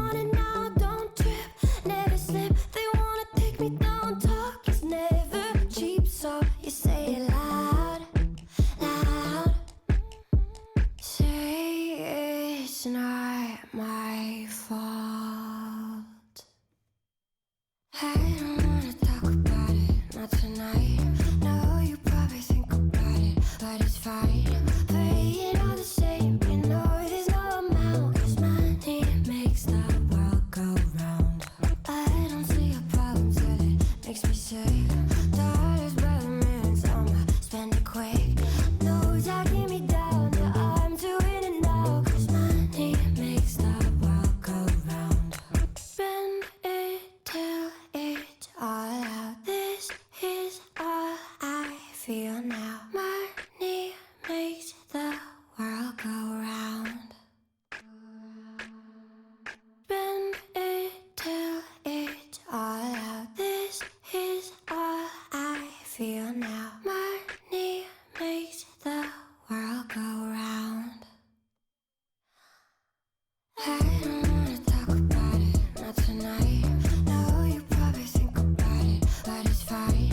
Playing all the same, you know there's no amount. 'Cause money makes the world go round. I don't see a problem till it makes me sick. Dollars by the minutes, I'ma spend it quick. Knows I keep me down, yeah, I'm doing it now. 'Cause money makes the world go round. Money makes the world go round.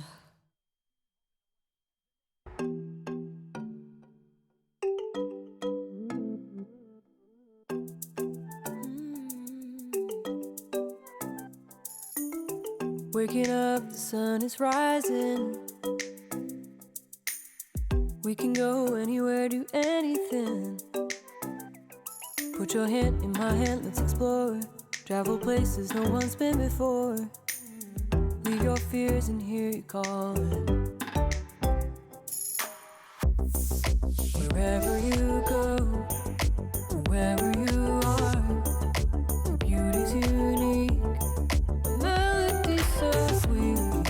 Our differences make our union so great. Together we perfect harmony. Perfect harmony. Together we will be perfect harmony.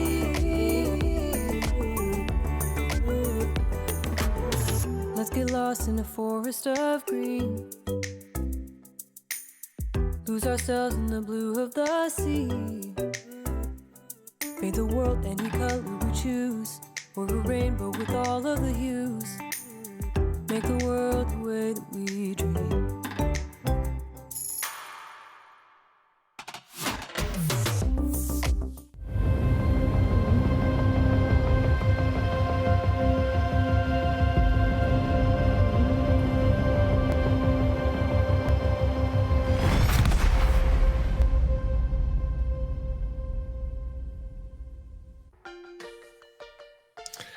We're straight into the draft here for the second game of the series, and FNATIC have chosen blue side, maybe to influence that Volibear pick, as Foxdrop said. Straight through the bans, though, Kasing having that Thresh taken away. We're not going to see Caitlyn, at least not our first pick on blue side anyway, and the Taric, of course, as always, banned.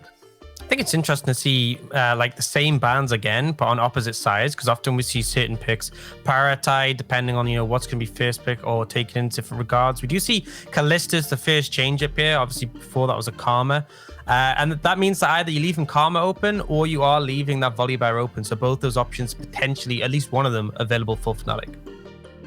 Yeah, I wonder whether Volibear is something that Dan really wants to play, because there is high priority on volley in general, but I don't think of it as it's not a particularly nuanced champion, I think there are champions that Dan can shine brighter on, but you can't really go wrong with it, and it's definitely a good deny from Taxa. Could also be that flex up to top lane as well. True, it could. We have seen it a few times at the split. I was going to say, why do we need nuance when a hammer works perfectly well? You know, we don't need to reinvent the hammer if it hits the nail. Straight into, see, I hate Senna. And the reason I hate Senna is it's got such a ridiculously low win rate in the NLC. I don't know what it is about our league, but Senna has got like a sub 20% win rate almost, I think, at this point. Almost no one seems to be able to pull Senna off properly in the NLC. I think it's a curse of our particular league. But the Sejuani immediately for Taxa feels pretty confident that he can go for that. If that is going to be a flex Volibear, I would be a little bit worried about a Trundle maybe. Dan could go with that potentially, but very early rotation Leona here again for Fnatic. Yeah, I feel like the thing with Senna is we often see it as like a neutralizing pick in a lot of scenarios, like last game, neutralizing the Ashe, but ultimately the pick just doesn't scale as well as it used to. The soul generation is a lot lower in both roles, so I feel like it's one of those things where you do need to come out ahead early, and if you're just playing it to stop an Ashe from smashing you in lane, probably not going to come out ahead of the late game either, so it's not great. But I like the Fnatic draft so far. I think Leona's been a great pick for Bravado. Twisted Fate's huge for them. Not as convinced by BTXL so far.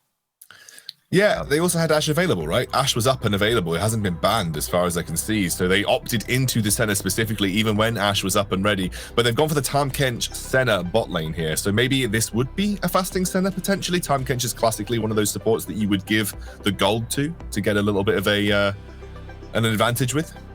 Yeah, it's also really good into the Leona, because I think that Leona's come out specifically because she's really good at preying on Senna. Like, there's nothing that Senna can do to get away from a Leona. So then you pick the Tahm Kench, you can gobble her up. It gets away from the combos, and we might see like a spellbook even coming through from the Tahm Kench so that he can, get that cleanse going through as well at times too. It's pretty safe bot lane from BTXL. I think we could potentially see actually a lot of priority in the solo laners, because right now on the next rotation of picks, you can pick your mid laner to counter the Twisted Fate, and then you'll have counter pick for top lane as well. So we could see BTXL potentially pursuing the likes of the Silas for hat tricks, and he can use that to steal the Destiny away, match the roams, and then we could see a split push of Ascendo potentially, or something that can take over the game that syncs really well with the Sejuani, because I'm thinking obviously Camille's banned, but things like the Jax as well, easy to stack that passive up and have a lot of pressure down on the map. Yeah, well, I'm curious to see where it's gonna like trend to, honestly, because I think there are still a lot of like good options available, and I think like the identity of the draft is still kind of to be decided right now. So I think we're going to see what's coming out through here. My worry is, though, again, whenever we have a Senna, I'm always need some kind of huge damage output from mid lane, because otherwise I just feel like the damage is going to be severely lacking with what XL have got right now. I wouldn't be surprised to see.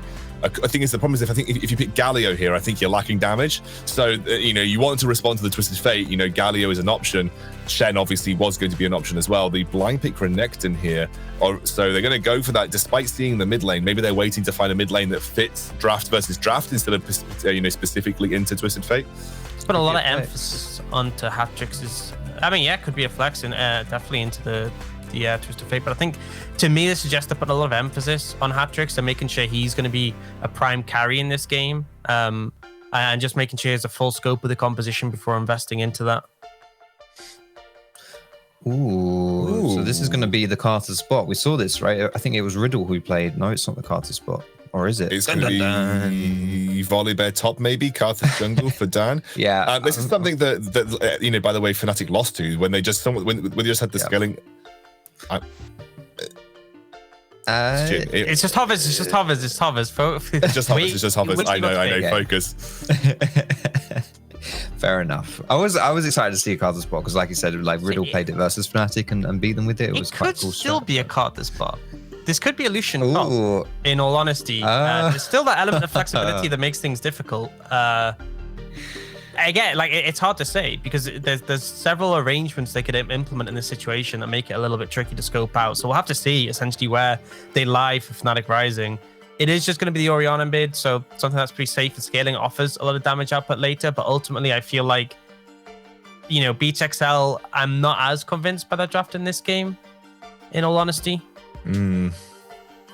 What is it that's not convincing you? That's the thing. If I had to ask you the questions, both of you, what is it that specifically isn't convincing you about this draft? You have a worse jungle matchup, less proactive jungler. You have a pretty neutralizing bot lane, but you're going to lose priority against the Karthus once you get some mana built up and some AP. Obviously, early, you can hold up. And then top lane, you've essentially playing Renekton Solution, which is not a fun matchup. And I think you get outscaled as well. So I think Fnatic have the eggs in their basket here. So Orcs is just like, yeah, I'm less convinced. And then when you ask him why, he just tears completely into it. It's terrible. Everything sucks. It's awful. It's the worst thing I've ever seen in my life. Draft Kingdom. I think they're lacking a little bit of damage, honestly, for me when I'm looking at people like Leona and Volibear. We're going to be running into them. I don't think they have particularly good answers for that. And also, the Twisted Fate is going to really just be able to move around the map whenever he wants. And I don't think it's a bad pick in a sense, but it's definitely something that can get a little bit hairy because there will be the advantage from Magic Phoenix going to those side lanes. This is actually, for me, the furthest Fnatic has ever deviated away from their traditional draft patterns. Like, I think it achieves the similar goals to what we usually see from Fnatic, but like Lucian top, Cartha spot, it's deviated from what we've seen from them this season so far. So they really are starting to pull out a little bit more than what we've seen. Maybe Nico said, anyway. But look, let's get into game. It's going to be Trouble and Hitbrain again, so we'll jump straight to it. Thank you very much, Scoundrel. Hello and welcome back to the Caster Desk as we're getting ready to go into game number 2. Fnatic are on the blue side this time, and it's XL on the red. Now, we had a bit of a discussion about draft, and it feels like everybody is now more favoring the Fnatic draft here. Personally, I much prefer this draft for Fnatic. Not so keen on the XL one, a bit like Orc said. Where do you sit right now, Trouble? I'm all with you guys. I just don't know what your win con is if you're XL, what your scaling options are. If you're XL, I understand the Orianna and the Senna, but we saw, I took a really big breath. But we saw in the previous game that the Senna was just never strong enough to carry, and Fnatic will get ahead in the early game. Like, this is 100%. Oh, they're running Kassim down. They might even get a level 1 kill. Well, they just got a level 1 cleanse. Kassim cleanseless is I think that's fine. Cleanse for Ghost. It's on a fairly short cooldown. I mean, both of them are share CD, I think. No, Ghost is a little bit quicker. No, they're same CD. But, that's now burnt, and that now offers Fnatic a potential for, like, a potential level 2 play if they want to go for it. They are getting control of XL's jungle. So it is actually very real that we could see Dan go for a level 2 cheese play. Either that, or he's going to triple buff himself. He's going to starve Sejuani. That's going to be pretty much the only frontline that BTXL will have in the fights to come. And we talked about and we saw how strong the Volibear can be if he gets slightly ahead, or even if he stays even with a farming jungle such as Graves. Here, the Sejuani poses no threat to you. You can go wherever you want. You'll have priority from the top side of your map at least, and you can play around the map. You see that instantly. He's going to go triple buff himself. From blue to blue, and then he'll leave his top side for whenever. And they got that pink there as well, so they knew it was up. They knew it was safe. And Dan, he'll willingly fight Taxa if Taxa comes in on his own. So Taxa's just going to go for a full red side clear and have to accept his fate, but he has given up on getting the second buff for himself. And I mean, we Sejuani without blue to start this game off. One is that, and the second one is that now he cannot continue with a gank up the top lane because your early game win conditions is the Renekton. Is center on that Renekton, trying to bully away the Lucian, put him behind, because if you don't put the Lucian behind, he's going to be a huge bully to the Crocodile. Now, the plan is still the same. There might still be a gank coming through in the top side. Yeah, looks like they're setting up for it. Pride does have summoner spells. Is level 3, so he has the Relentless Pursuit, but it looks like they're going in on the top lane. The flash has already been used by Pride, and he's just going to get locked down by the CC. First blood picked up for Sendo. Nice. Taxa here is like, sure, thank you for forcing me out of my blue quadrant of the jungle. That's what I wanted to do anyway. Get the kill to the Crocodile. Try to get him a little bit further ahead in experience so he's a little bit more beefy and tanky when the Lucia comes back. Now you've banned both the summoners from Pride as well, which means from a repeat gank from Taxa, is it successful, is going to put the Lucian extremely behind. And by the likes of the call onto Pride, I'm thinking that he might just chill until Dan is around. Although he's stepping up for the moment, there is that ward that will spot him, but Pride does decide to step back. Dan's now going for an invade into the jungle of Taxa. He just wants to get as far ahead as possible, put the Sejuani incredibly behind. Bravado's going to make his way over to make sure Dan can get this, but Kassim gobbles up the Gromp, and he's just going to stop him from stealing away that camp. Too hungry. Okay, it's going to reset. I actually was wondering if anyone was going to be able to pick that up there. Dan now has found out Taxa. Taxa doesn't have double buffs, and Dan's actually got the members about. Atrix is way too far away to join this fight. They just have to take whatever they can at this point. We knew that Dan on this Volibear was going to be a bully, and Taxa was more than happy enough to try and find a lead for his top lane. And you see that Sendo is one level ahead with a whole wave freezing towards his tower, so he'll be more than happy to play the lane from where it is right now. Yeah, it means Pride's going to have to play really, really scared. He has obviously got that coal for a little bit of extra gold generation for himself, but he is down in Siesta Renekton. You know, this was their counter pick, and he's struggling a little bit off the back of a good gank from Taxa, who had a pretty rough start to this game. Got put behind a little bit by that triple buff start for Dan, and now they're equal in farm. They're fine, although the difference is Dan does have all of his jungle up but the buffs, so he should be able to pull ahead off the back of that. We'll have to see how this goes down, because we still do worry that there might be a lack of damage as they actually just jump in onto Deadly, get the stun off onto Kasing. Kasing takes a little bit of chunk, and XL are going to be able to step away safely here. So here's the hard thing. They know that Taxa doesn't have a jungle. They just spotted him with Square's Bloom towards the top side. So where could Taxa possibly be trying to kill Pride on that Lucian again? So it's very telegraphed. Pride knows what is going on, and he will be able to play towards, a vision that he actually has. He's playing a little bit with fire here. He's stepping up quite aggressively for this farm, and Recall will finally go through for Taxa. I actually think Pride saw the permafrost actually wear off Sendo as he disappeared, so Pride should now have the information, but Taxa is no longer about. I don't think you can see that if you're not in Fog of War. You can see it applied to someone, I believe. Even through Fog of War? That'd be cheating. Yeah, it's really annoying, actually. So you have to be quite careful when you hand over that stack, because sometimes you can see it and it kind of gives away the gang. Because imagine Felix gets shockwaved, does have the ghost, does have the flash, and he's just going to be able to make his way out there. 4 people mid, and they get absolutely nothing, not even a summoner spell. What? Well, FNATIC take the dragon. What?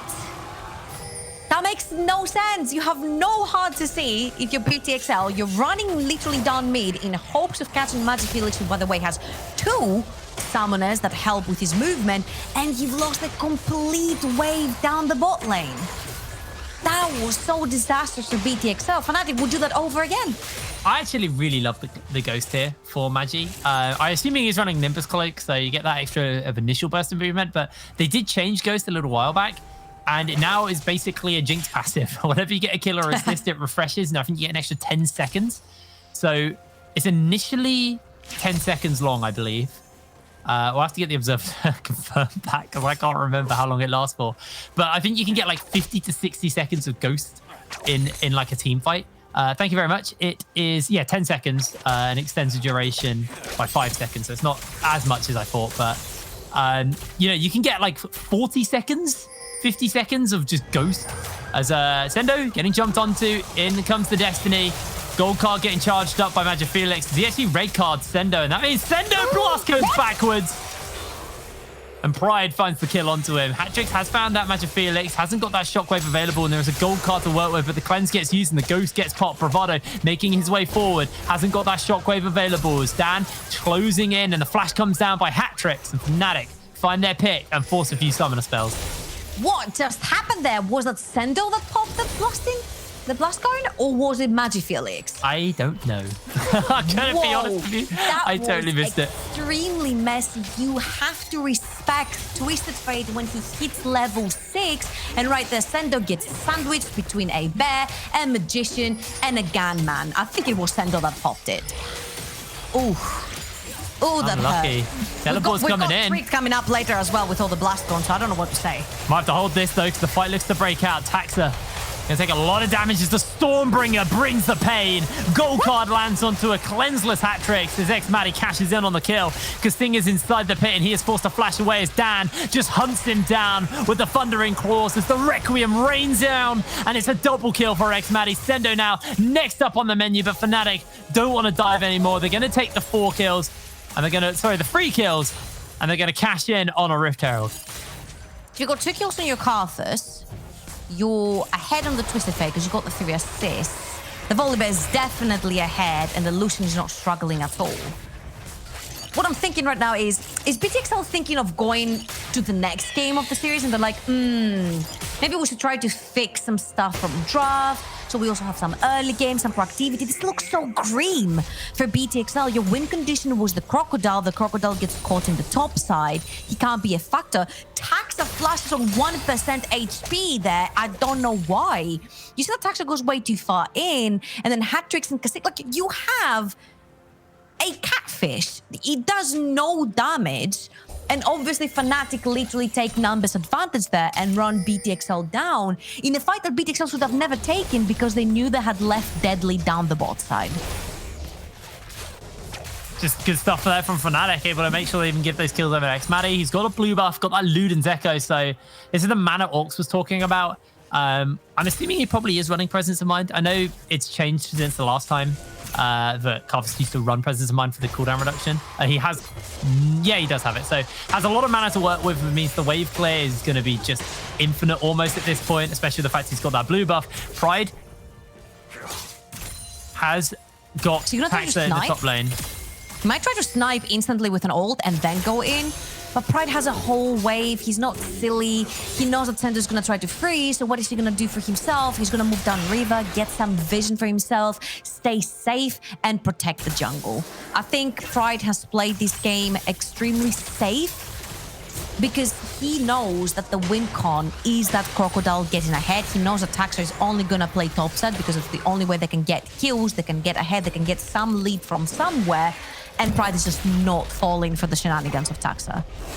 No, he fell for it once, and he did not fall for it again, as XMatty going to pick up solo first blood with all the plates as well. Off the back of that Herald shove, so that is a lot of money injected into this Carthus, who is one of the main scaling tools for FNATIC. Is XMatty just going to spot Aka Sting. They are not going to stop the charge from the Herald, actually, so that's pretty big. Now Tax has to be a little careful, but has got the Arctic Assault to clear the wall. So here, BTXL a step behind the play. Hat-Tricks had to back, he had no mana, he had no HP, he had to buy his stuff. That means that with that reset, BTXL cannot contest the dragon. That is 2 dragons, the FNATIC are hoping to stack a third one in 5 minutes time, and then this is where the hard stuff happens for BTXL, because unfortunately for them, this is going to be an Ocean Soul Drake. If FNATIC take this, this is most likely going to be a GG with the state of the game right now. So they have to pull a trick out of their hat. They have to start picking people from left, right, and center. But it is so hard when you have 2 globals on the side of FNATIC to assist whoever might be going down. Ocean with Volley is such a filthy combo. Yeah. It's such a horrible combo, and it looks like they're looking to go on Ascendo. Destiny's been popped, gold card's gonna land, Solar Flare to follow. XMatty has that Wall of Pain, and they just lock Sendo in place. The Stormbringer cancels out the towers, the Railgun comes through. XMatty cashes in on his 3rd kill, and Sendo's down. Every time he heard that, he actually went down. Even though he's ahead in gold, it doesn't matter because the Lucian will outscale him later on. He becomes that ADC that FNATIC is lacking in their composition if you look at the rest of the map. So Pride is going to be more than happy. We sort of criticized him in the previous game. We're like, well, he was getting caught a little bit too much on the cannon. He wasn't able to do damage. Well, here he's playing this laning phase flawlessly after he went down once and he sort of understood what the plan for BTXL is. He's played that very cleverly. He's playing only with vision, far behind. He's been very careful. So all in all, FNATIC are playing a more calculated game, but I do think that the draft is sort of giving them the edge here. We went into this game and everyone was sort of like, you know, frowning their face when they were seeing the BTXL draft, and they're like, what is your win condition if the Crocodile doesn't get ahead? Because that is a melee to range matchup. You should never be able to do something there.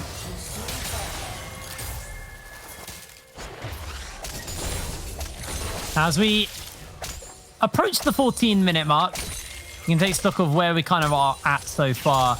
Hat-Trick's got his components for his Archangels, Magic Felix, probably recalling and going to get himself his Rowan now. The Luden's already finished up into XMatty with the Stalk Boots, and with the fact he just got a kill, might have a fair amount of gold to work with. His Taxa Gonna find himself solar flared. The shockwave lands onto 2, but the gold card comes down, and with the Abyssal Voyage, Kasing bring in Deadly with him. XL do scare Fnatic out of their jungle. Survive to leave another day? Is that the same? It's survive to fight another day. So, okay, perfect. Or live to fight another day. Live to fight another day. BTXL lose a summoner, actually, from that one. They were the aggressors. They lose the flash from the Sejuani. They're trying to do what we talked about. They try to find some picks. Someone who's overextended, try to hit on them, but no one quite yet has the damage. And Archangels, even if it was completed onto hat-tricks, he's just not enough for the Orianna to sort of peak on her damage. You need the death cap. You need a little bit of penetration in that build to try and do the big damages here. And it's just not there yet. You see that Taxa is not necessarily a big beefy tank yet, and then when Kasing and Deadly pop in, that is just a man, that's stacking onto the Senna. She needs so much more to do damage, and remember, that is a non-attack speed ADC, so she's not going to be doing as consistent of much damage as the Lucian will be providing in this game. I do worry. The scaling is the real issue here for XL, and Fnatic are ahead as well, so just like their window is slowly evaporating, Fnatic start up their second Rift Herald, and we'll see where they decide to throw this down. They might look to crack open mid lane. They might hold it for a minute to make sure that they can get priority mid to get this third dragon for themselves. As Pride's just consistently shoving in this bot lane, just farming up a storm. He's got that Blade the Ruin King. He's in a pretty comfortable spot as Magic Felix has finished up his rower, got 1 stack of mat already. Here's the deal. BTXL are first in the river, but I think Fnatic are more than happy to just brute force their way in. They're coming in. Destiny. Oh, good shockwave. Taxa jumps in forward. They've got the follow-up. The Culling gets thrown down as Dan eats the ulti from Taxa. Glacial Prison going to connect as Xmatty has still got that Requiem, so they can use that to try and get that last bit of poke and force Taxa away as the Wall of Pain gets put down, and no pain's going to land as Magic Felix got the gold card charged up. But look for Stendo, he's over the wall. They are just going to jump in, instantly blowing up Magic Felix as the Requiem comes down onto all of the members. They're going to go low, but the Railgun shield's there. The Stormbringer is used, and Dan has to flash away. Hat-tricks able to take him down as Bravado being forced away. XL turn this around, and Fnatic, they're the ones who are going to be forced away for the moment. And crucially, that was a smite holding member, and this is Fnatic trying to chase Taxa away, having the smite. They really want that third dragon to try and force BTXL out of hiding. It looks like they're going to continue for it. Pride still very, very healthy, still very, very strong. Same for Xmatty. Bravado lucky he didn't hit that one. Yeah.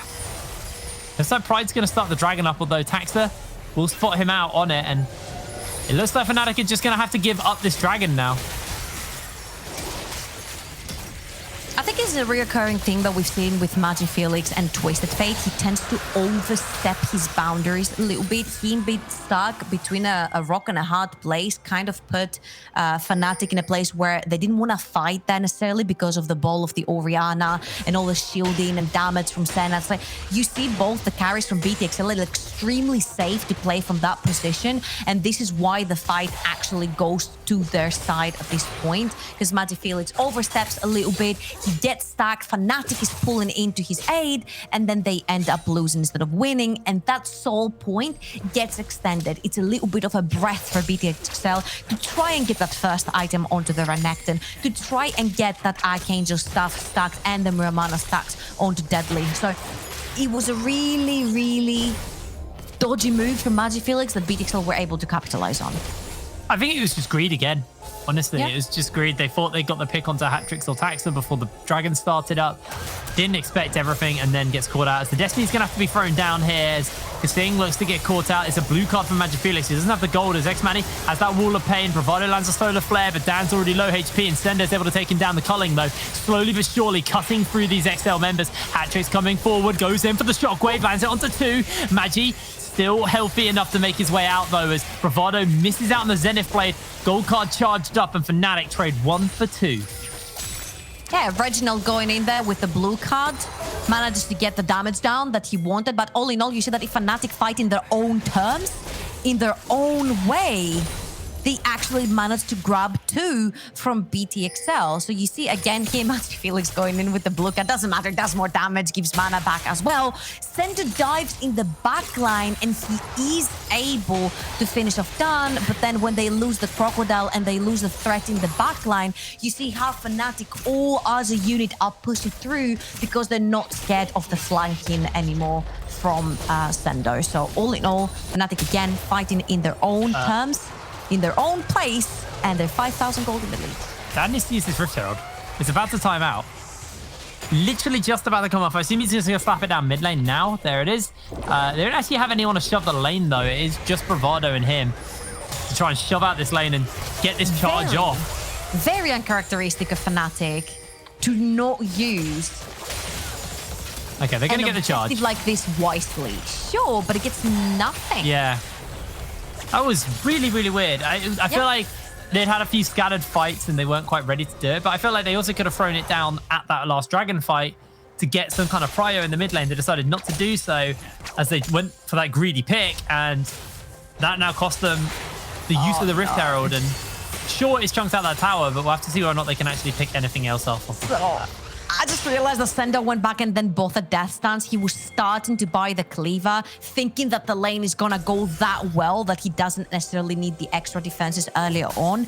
But then he's like, whoops, I haven't been getting any leads. The Lucian's actually stronger, so I have to go into a more of a survivability type of build. Now FNATIC burst.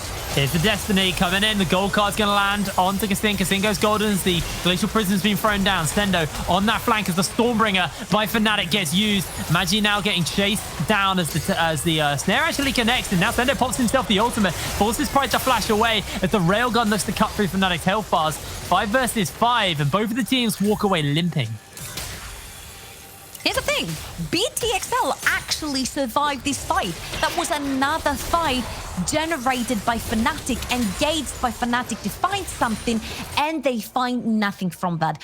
All the healing, all the shielding, all the regen, all the defenses onto Sendo, they have kept them alive. Archangel's not complete. Mikhail's onto Kassin, complete. They have their flashes, they have their defenses. There is also stopwatch onto Deadly. You just cannot touch the backline from the side of BTXL, and this will be a problem up to the point where FNATIC Rising will have big enough items to just completely melt through Sendo, completely melt through Taxa, so they can move on. And this is where their gold lead will come in handy, because they have 4,000 gold. So the lead sprint now completed. You've got 2 items on your cards as well as 2 items on your Lucian.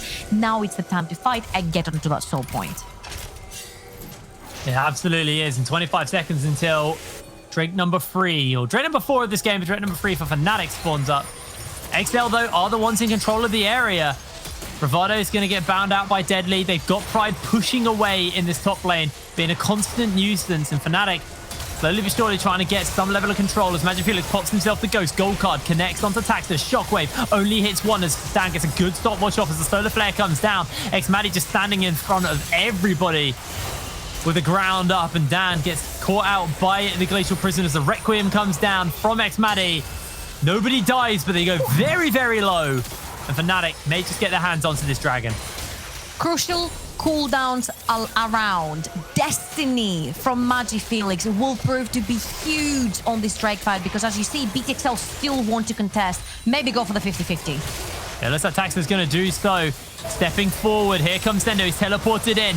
They've already gobbled up 1. Taxa comes in, not going to be able to steal away the dragon. Pride trying to chunk them out of Bravado. Very, very low HP. Taxa's taken down inside the pit as X-Maddie also to fall. Dan now just needs to jump away and out of this pit, but he does have flash. He's going to use the Stormbringer to clear the wall, and FNATIC get the dragon. They trade 1 for 1. Ooh, I don't actually know who took the dragon there. It was Dan securing it. That is huge for FNATIC. Seeing Sendo with the flank, I was like, this is it. This is where FNATIC lose everything. They lose the dragon, they lose their lives. But remember, they have so many more items. They're so much stronger than BTXL that this fight actually turned to their favor.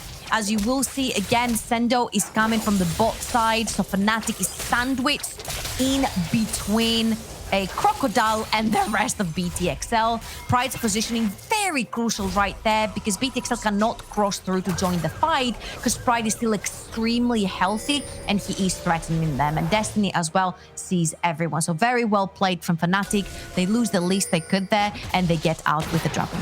And it's a much improved game from game 1 for Pride. Absolutely. While he had some big ultimates, there were a lot of greedy plays by Pride. Pride hard shoving in the top lane, actually taking the turret and then TPing to join the team for that fight. His positioning is so much better on the Lucian. Maybe playing a little bit more respectful to the fact that Lucian is pretty squishy.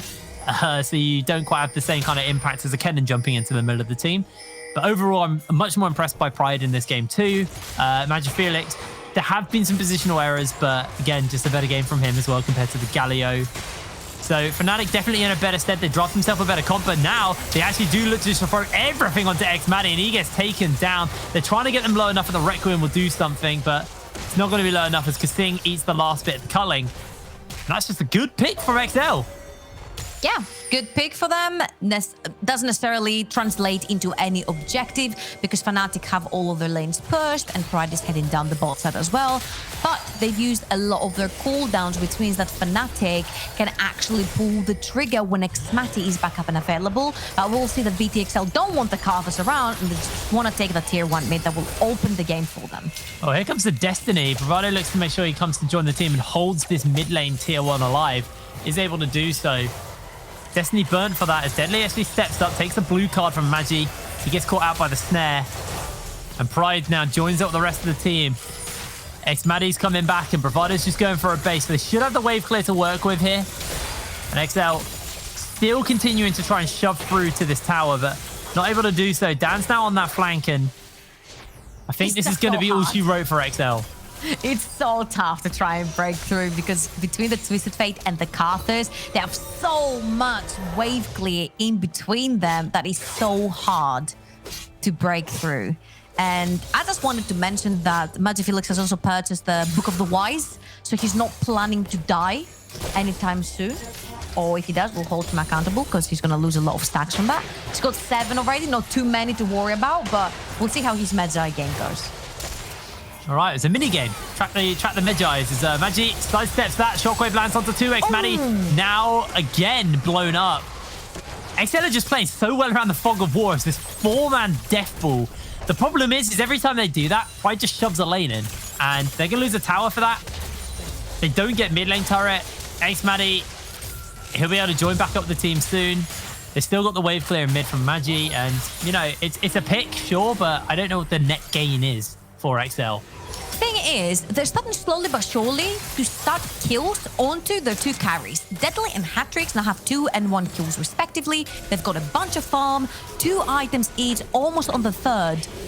And it doesn't matter because as long as they're cashing in this gold, as long as they're getting closer to their item spikes, getting further and further into the game, you'll see that they have caught up. Only 1,000 gold difference between Xmatty and Deadly now, and you see that Hatrix and Magic Felix are almost even in gold. The Orianna is obviously going to hurt much more than the Twisted Fate in a team fight, and she's much more deadly as well. So it doesn't matter. You see that every time that the Sejuani ult and the Orianna ult are up, they are targeting Xmatty.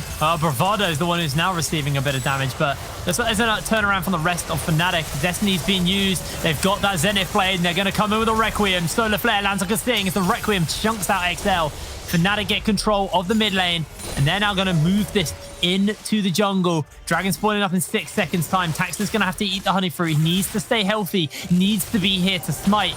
Dan has got a level on him, so a little bit more damage on that smite from him, and Bravado just going to play interruption here. The soul is picked up for FNATIC, and Taxler finds himself in the middle of everyone. Shockwave only lands onto Xmatty. They do find the kill onto him, but it's a 1-for-1 so far. Teleport's coming in, and Sendo has popped himself the Dominus, but is unable to find himself the opening into FNATIC.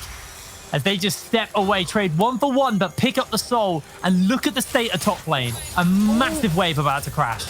a massive wave about to cross, and the fact is, even if you kill xMatty, he's on the Carthus, he'll do damage right after. He used his Requiem to try and pressure BTXL far behind. These couple of seconds that it took Sendo to go back to refresh his HP bar and TP back in was enough for FNATIC to know they're playing full V5, and that even if a fight broke out, they could actually take BTXL on. You see FNATIC, they get straight into the pit. They want to make sure they at least get the soul. At the end of the day, if it went south and they got the soul, they would all just flash out of the pit. But it's fine. They were able to push forward.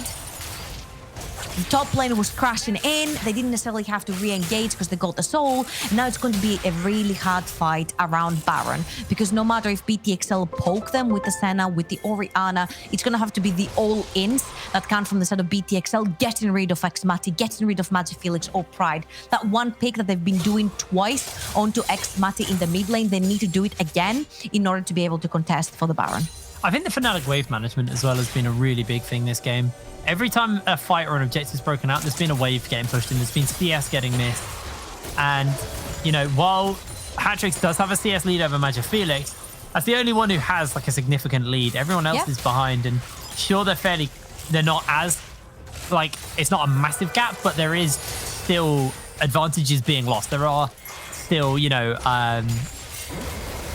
it's the wave management. I kind of lost my thought process there, but the wave management for FNATIC has been stellar. Pride now potentially getting caught out, has to flash away from the shockwave as FNATIC are just doing Baron. Too many things burned right there. Shockwave not available. This is a huge key ultimate if you want to fight into that pit when everybody's crumbling up with each other. So this is going to be a hard fight for BTXL. Oh, Dan's just jumping in onto Deadly. Bravado comes in, jumps on the solar flare. Sendo chunked out already. Railgun gets fired. FNATIC trade 1-for-1 as the Requiem comes down. Gold card onto Tax with the health bars on XL. Still fairly healthy, but FNATIC, they've got soul. They want to just keep going. Gold card lands like a thing. He pops the grey health, but his health bar is just evaporating to FNATIC. Is able to sustain and survive. Magi still on that flank, still hunting for blood.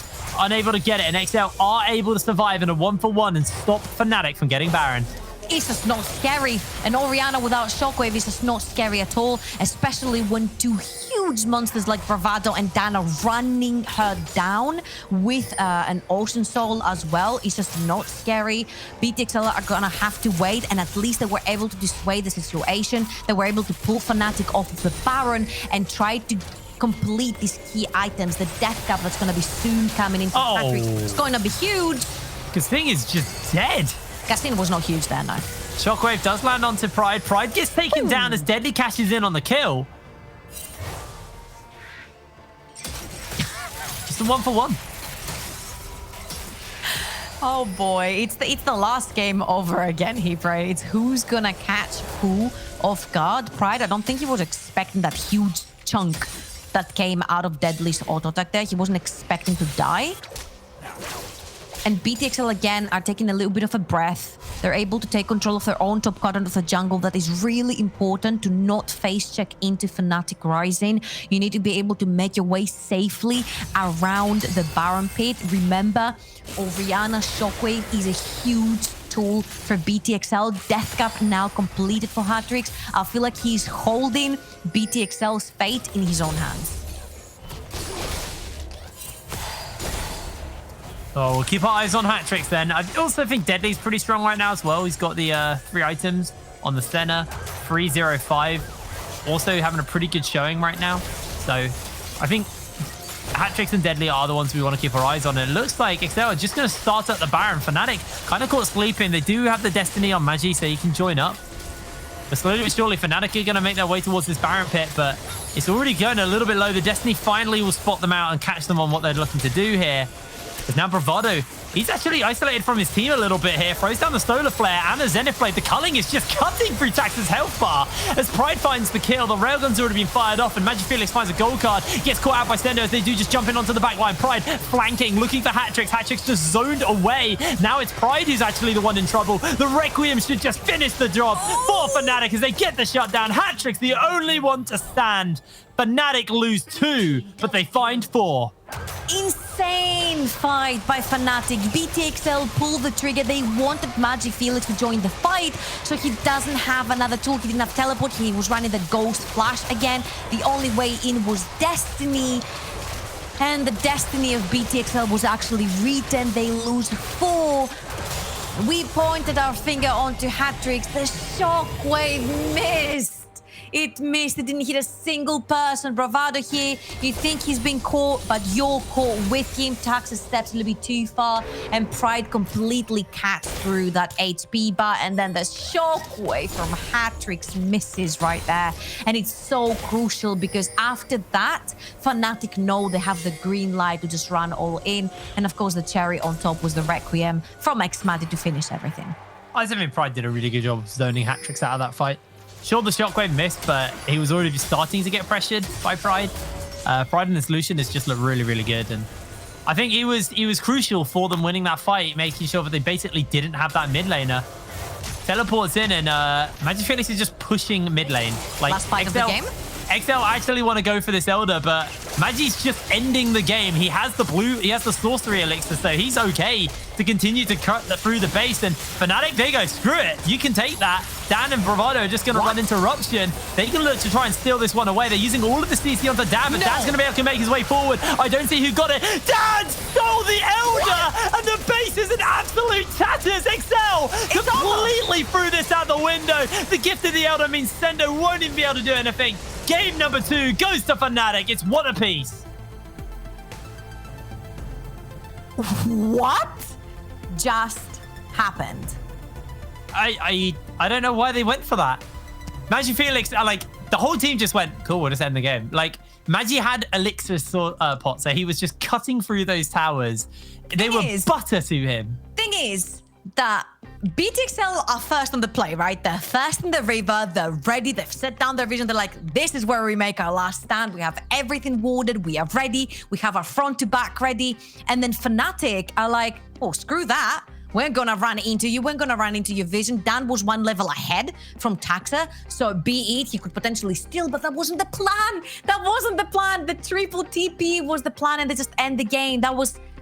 I'm mind blown. That was a really nice ending for FNATIC, and the ace up has come out the sleeve. Brain. It was very much a it was a smart decision making. It was smart decision making from FNATIC. They had really good wave control in that game. It just felt like their draft was a lot better than game 1. So for that, FNATIC do find themselves the win in this game, but it is still a best of 3. XL can bounce back, but the next game is the deciding factor. Who goes through to the grand finals and who drops into the losers bracket? All going to be decided after that. So we've got 1 more game to go, guys. We're going to cut to a break, and when we're back, we'll have our analyst desk to talk a little bit more about the FNATIC victory over XL.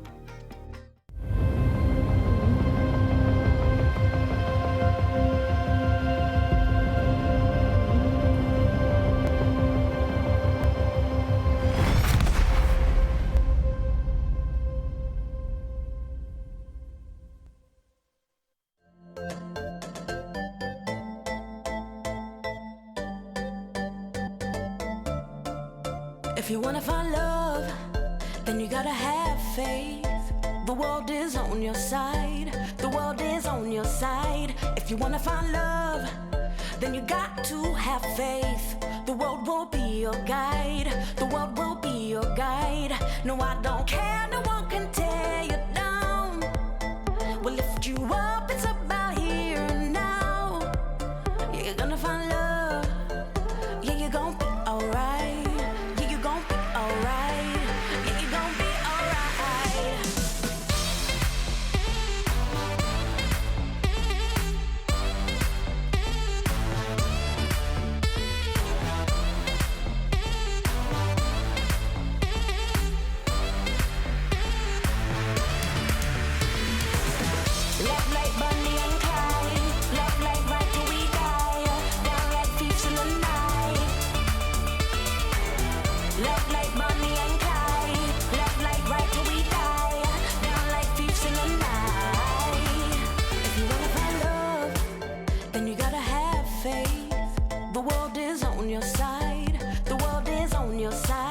If you wanna find love, then you got to have faith.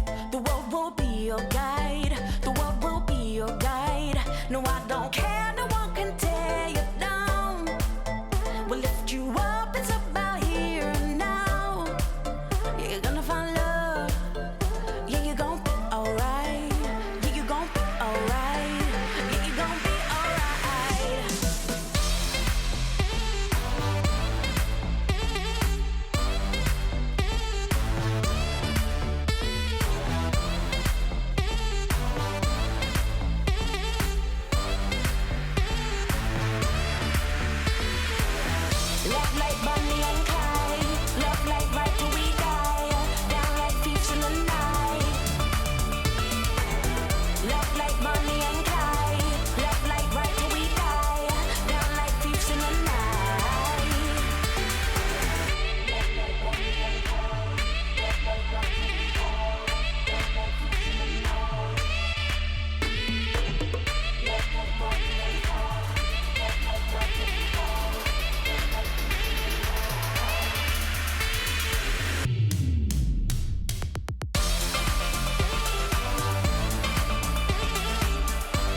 Money and Clyde, left like right till we die, down like thieves in the night.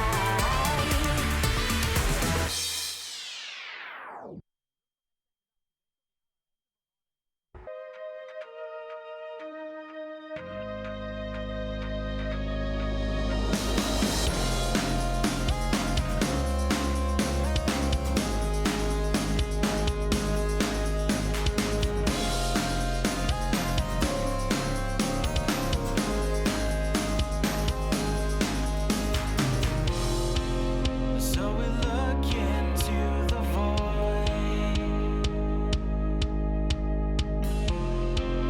and we know things have to change.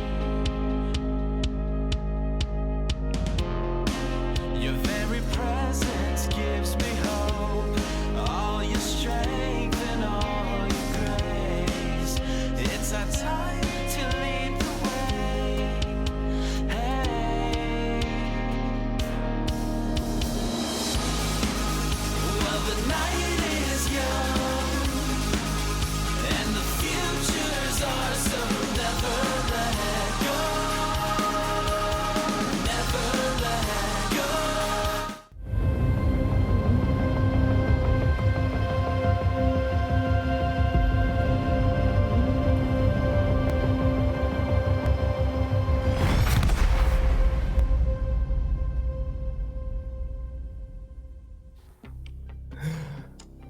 Well, it's 1-1, and look, I know everybody gets really upset when I use this phrase, but I'm gonna do it.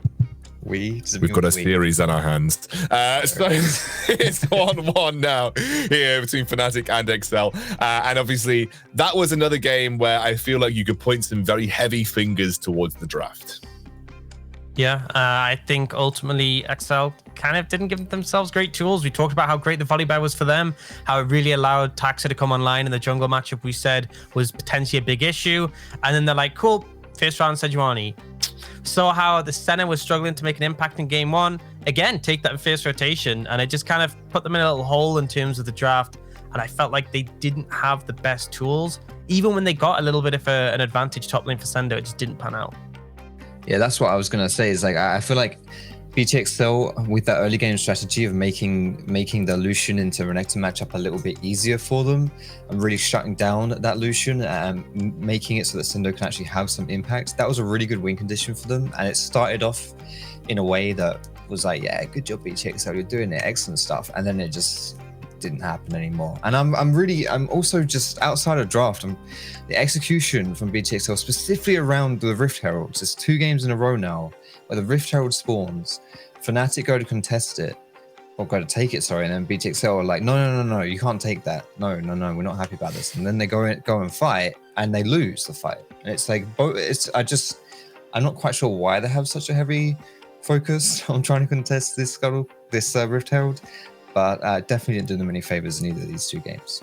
Yeah, I even think in that game one, as much as we saw XL win it, it was kind of just like, okay, you have the scaling comp and you won a couple of team fights, but I think they weren't flawless. Like there was a point they were super far ahead in gold, their comp outscaled, and they were still struggling in fights and execution. So it wasn't a super convincing game one, and I'm not really surprised FNATIC were able to bounce back. Stop picking Senna. There we go. Solved. Don't pick that champion. Okay, right. Let's have a look at the play of the game here. Orcs, walk us through this moment that you saw that was interesting. Yeah, it was just some really nice team fight execution coming out from the side of FNATIC Rising. And I always love watching the team fight of FNATIC Rising because their approach tends to be really structured.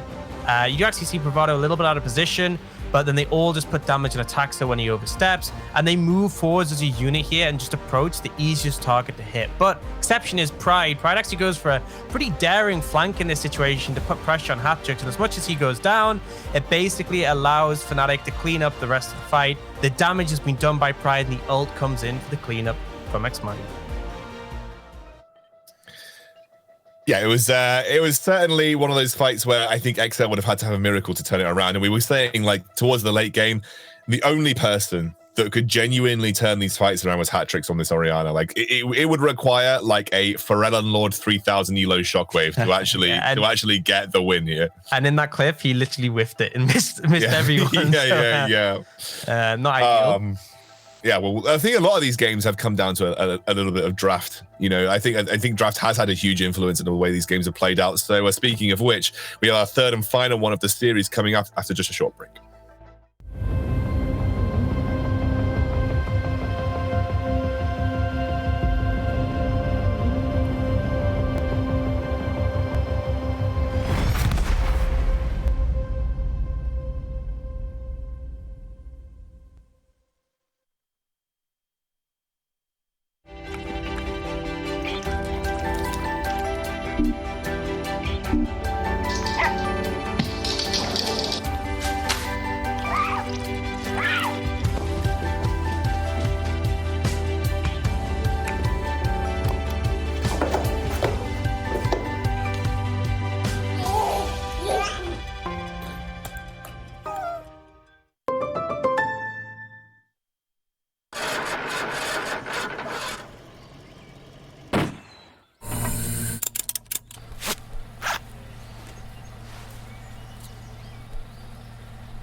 Sunsets, high rise, you know you're on the floor, diamonds, good light, walking the golden door.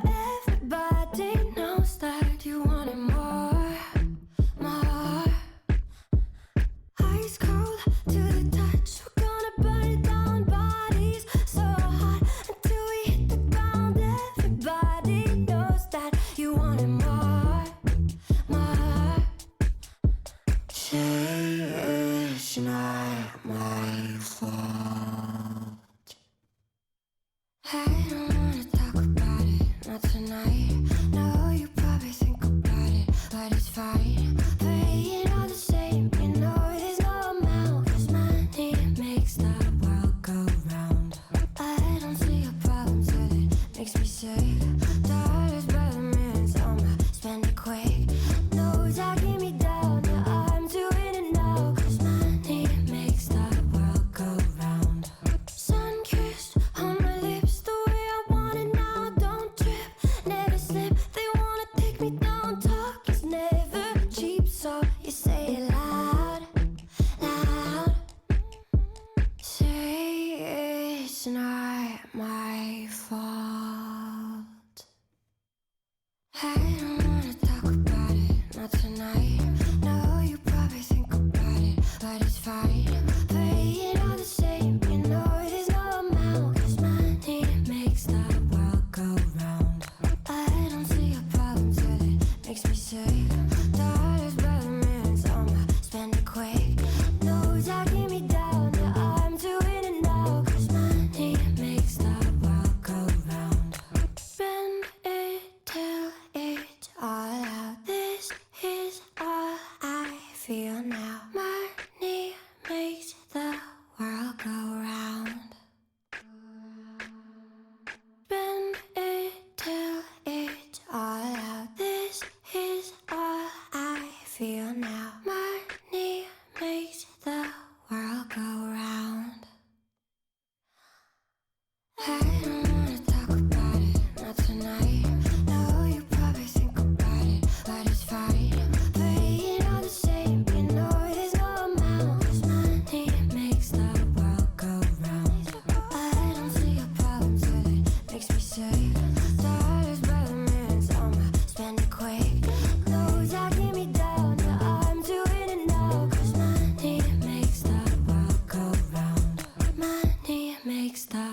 look around.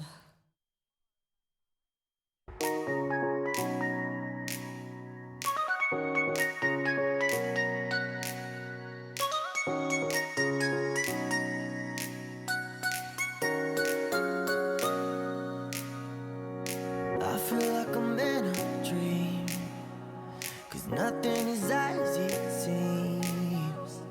I feel like I'm in a dream, but that's where I wanna be.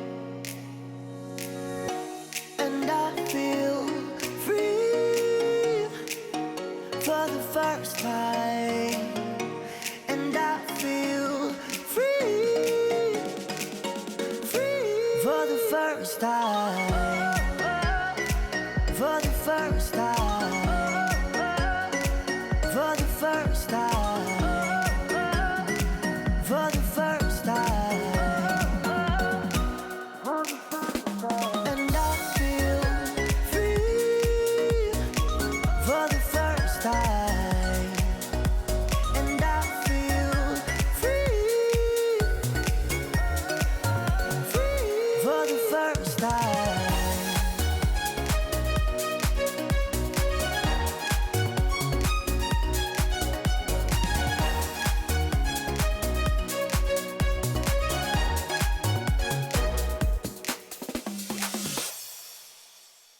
Give me a sign of something.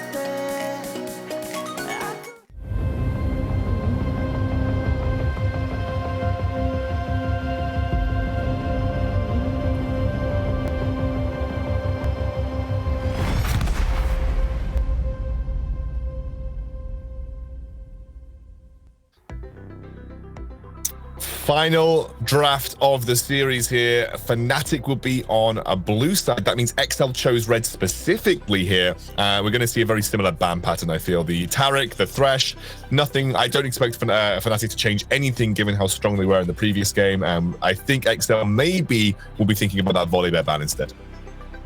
I think with FNATIC being on blue side here, it's like you say, that Volibear now becomes a real big question mark here for BTXL. Do they go for that ban? I think they should. I don't. Volibear is just crazy strong right now. It's been on the winning side of both games in this series, and I would be shocked if we see Dan playing that game.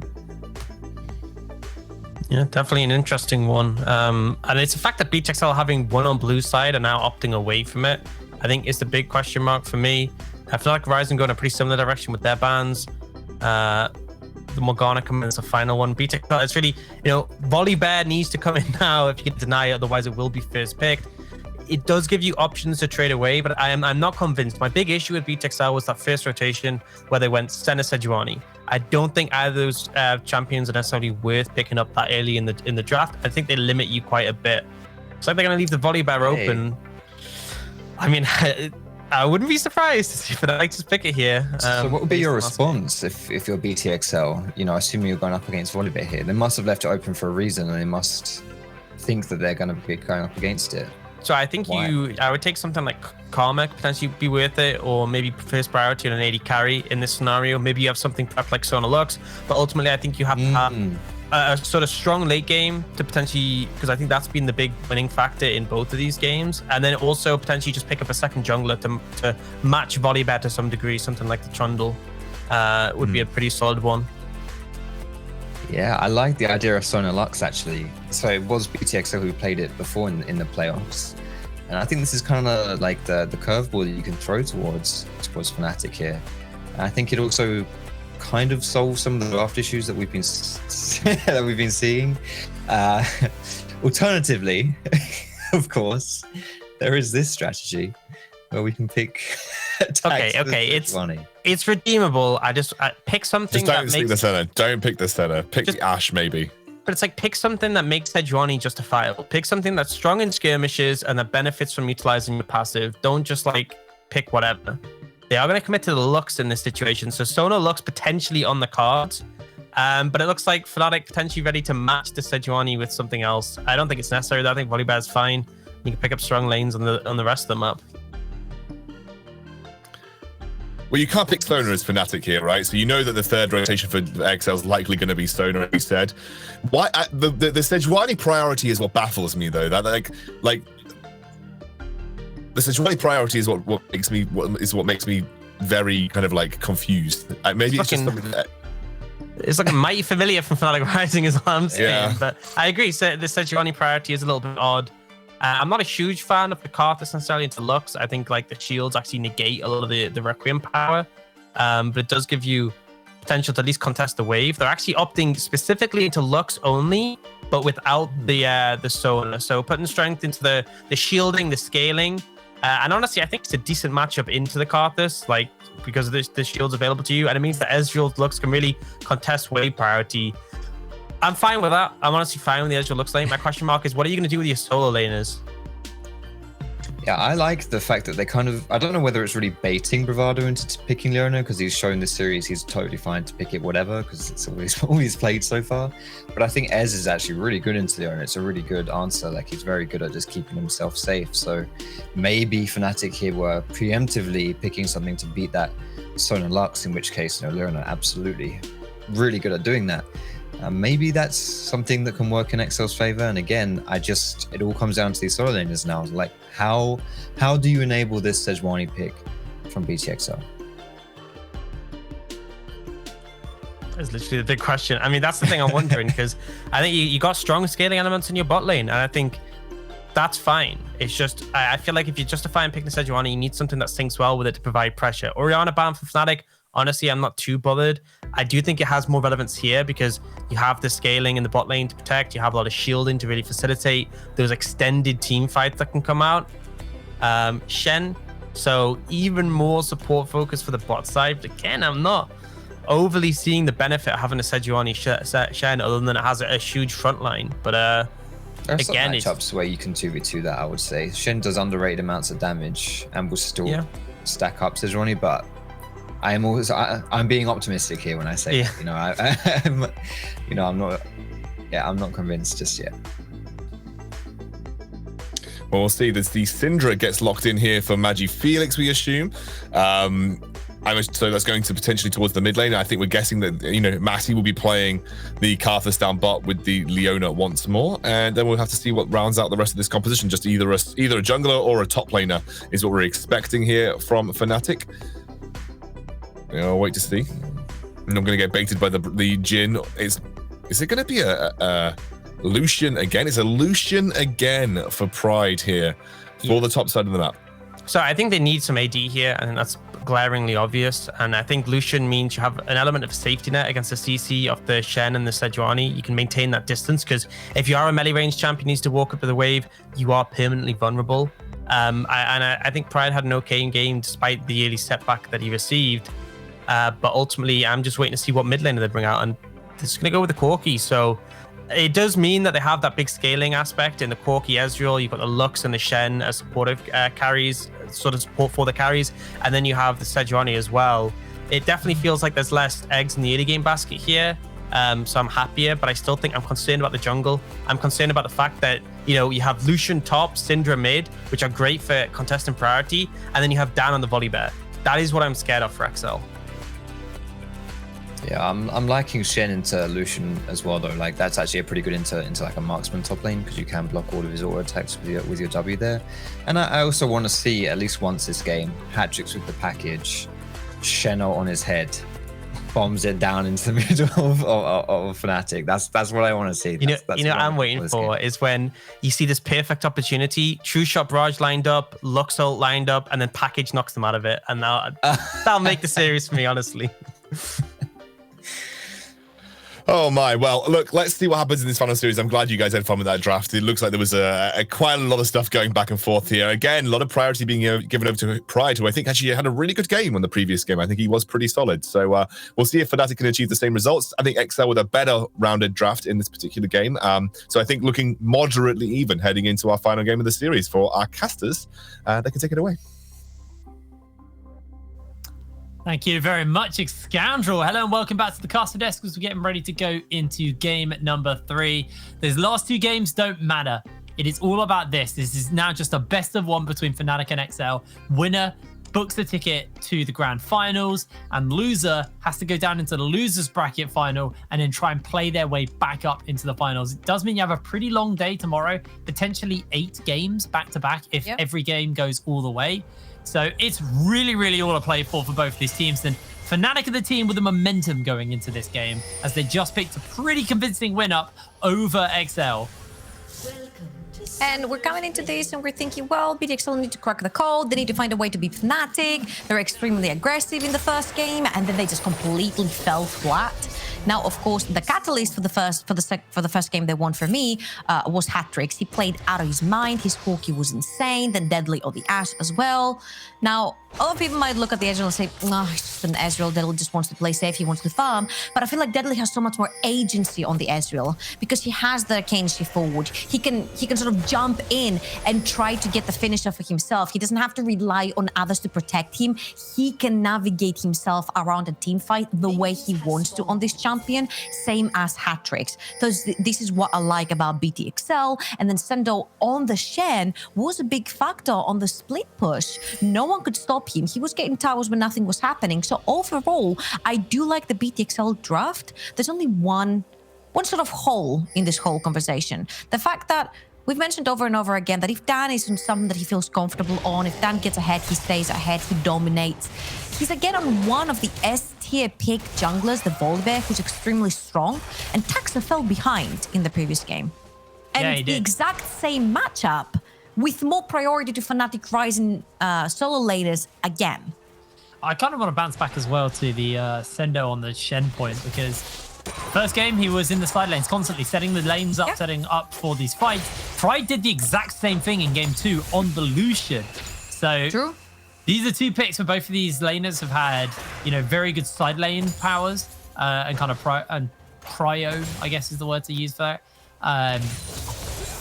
And they both got the picks that they did well on in this series. So we'll see who's going to come ahead here. I feel like the ability that Pride can kind of poke Sendo and also keep him at his arm's length is going to be pretty favored towards Sendo, at least for the early levels. We'll see once maybe Taxa shows up, and if they can get like a flash taunt off, they can layer the CC onto Pride and potentially kill him again. But for now, Pride is up in CS.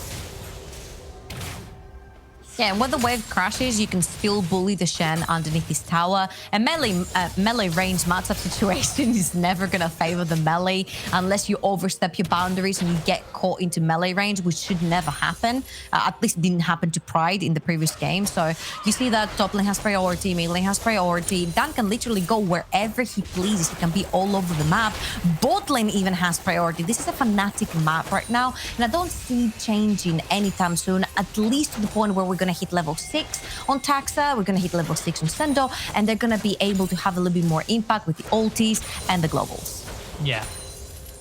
Bravado's actually potentially looking to set up onto hat-tricks here. Only level 2, but has that Zenith blade available? There's no wave. That was a little bit over-eager. Looks like he's just going to make his way back towards the bot lane. It was X-Maddie on a recall. I assume he got chunked out. We weren't really paying attention towards that. So I'm assuming X-Maddie got chunked out and Bravado just took the opportunity to see if he could find something.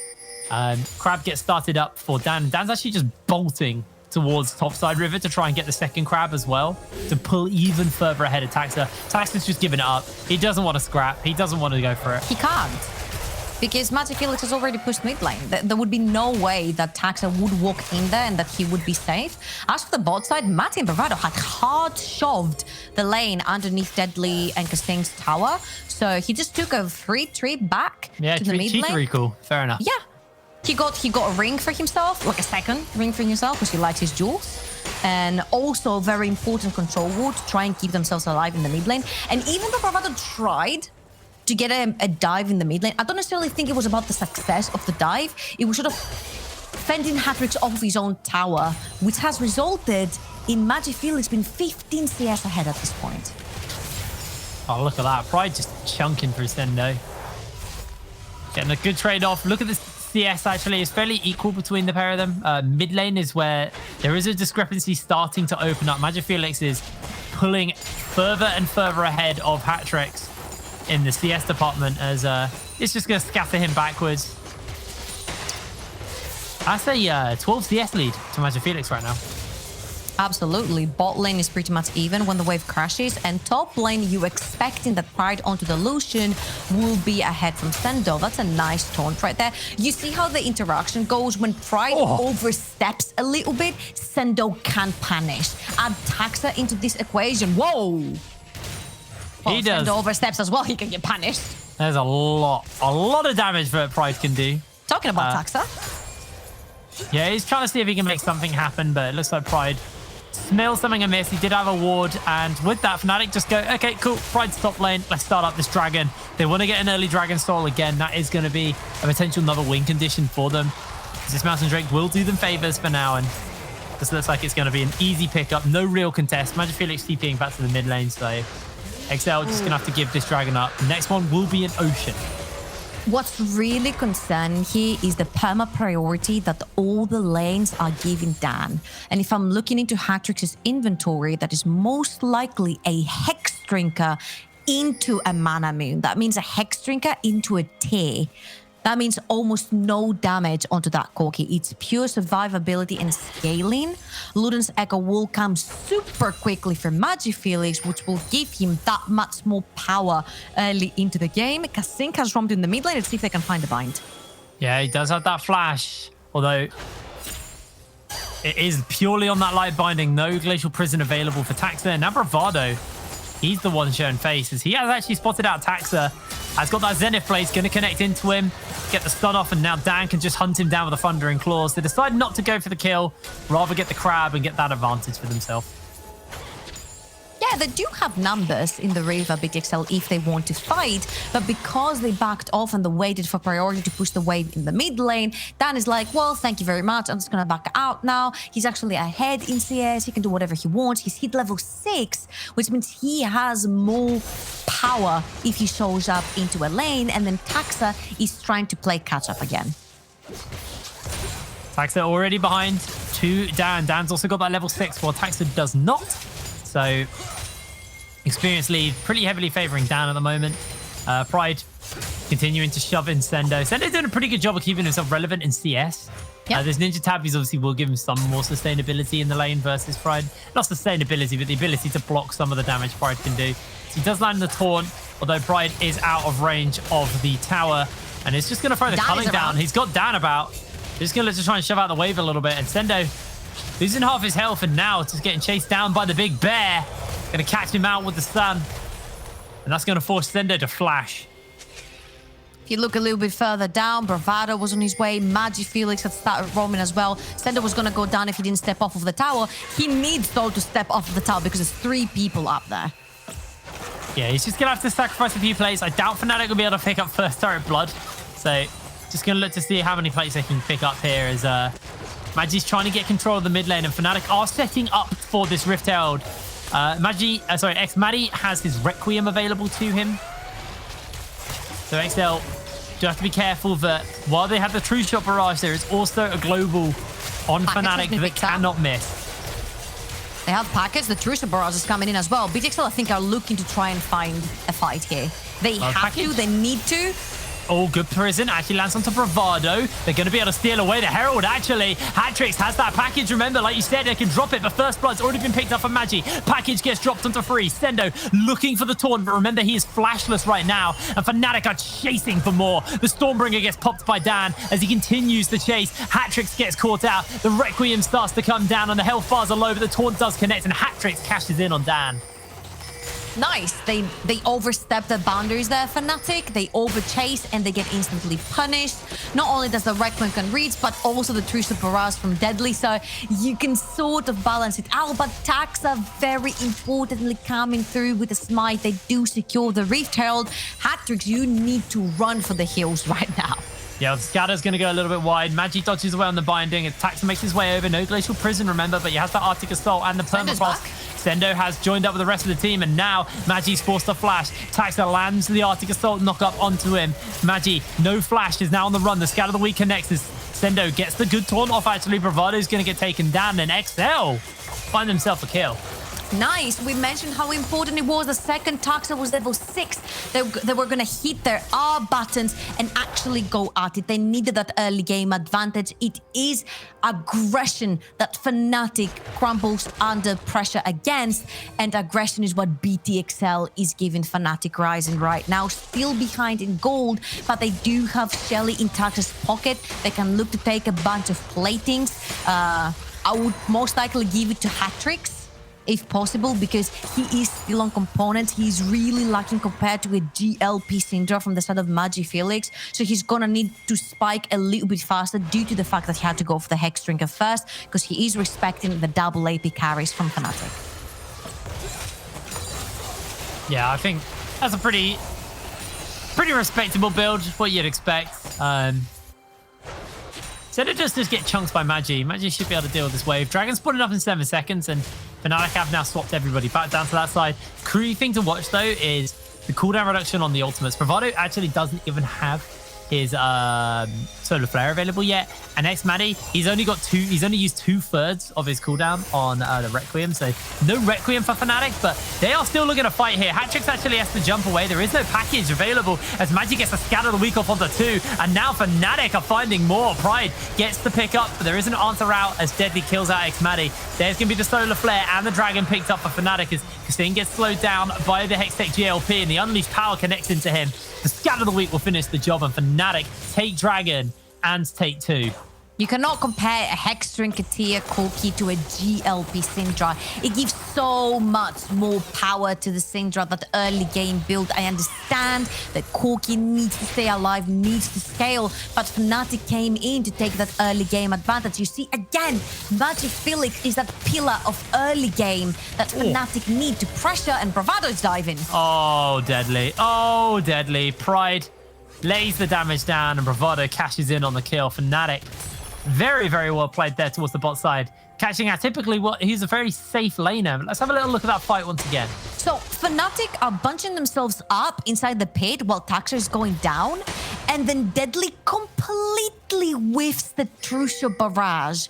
Had it been on Dan, had it been on Pride, we would have been talking about big damage that could be followed through. But this is the second True Shot that misses from Deadly, and so far it's this sort of slight misexecutions on very important ultimates that can cost you a fight. It can cost you an objective, and it cost the second dragon for BTXL. And that does mean that now we're looking at an Infernal Soul. Really, really nice for the Karthus. That's scary, yeah. And it's an early one as well. It's a really, really early one. And the key thing as well from that play is Hatrix didn't have the package because he synced it up for that Rift Herald fight earlier. Sure, they're now going to use that Rift Herald and look to cash in on some plates.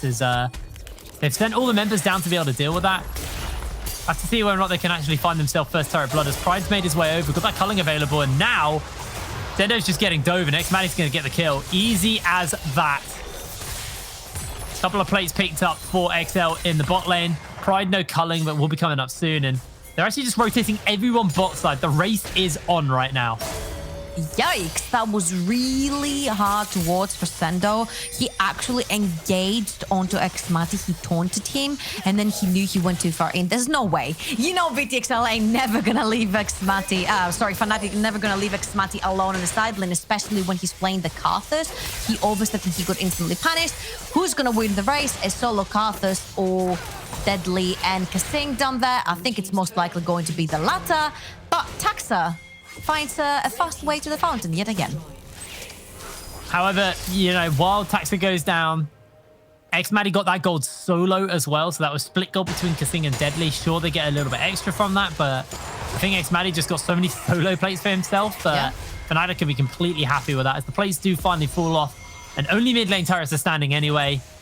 Hatrix, 1600 in the inventory. We'll see what he's building towards at the moment. It should be closing in on that Triforce. Obviously did have to take a detour for the Hex Drinker. And FNATIC, they're in a good spot right now. That detour has been a big issue, at least for me, because any sort of mage or aggressive mid laner that you're going to play against, you're going to fall behind massively. It doesn't matter that the gold is even. The fact that he had to spend 1.3k to buy the Hex Drinker, that could have been his sheen. That could have been a step closer to the Triforce that you mentioned, completing the Mana Moon right there. And this has cost him, because you see that in the river fights, it's Magi Felix with that GLP that has the right to move in first, control BTXL around these objectives. Well, Fnatic, they've started up this Rift Herald. The last one was stolen by Taxa. We'll have to see. Is Fnatic closing in? The package is available. Herald's been stolen once again, but no one's actually been able to pick it up. Pride zoning Sendo away. Solar Flare lands onto Hatrix, but it's just on the edge. And XL, they want to pick this package up, but they're actually just going to drop it. Stun does land onto Hatrix. The shield's coming forward. Sendo flashes to make sure that he can pick up the Herald as the Requiem is going to lay it down as Pride gets the kill onto Sendo. Dan's looking for Taxa, but the shields are really, really big. And he is able to shield himself up at the end.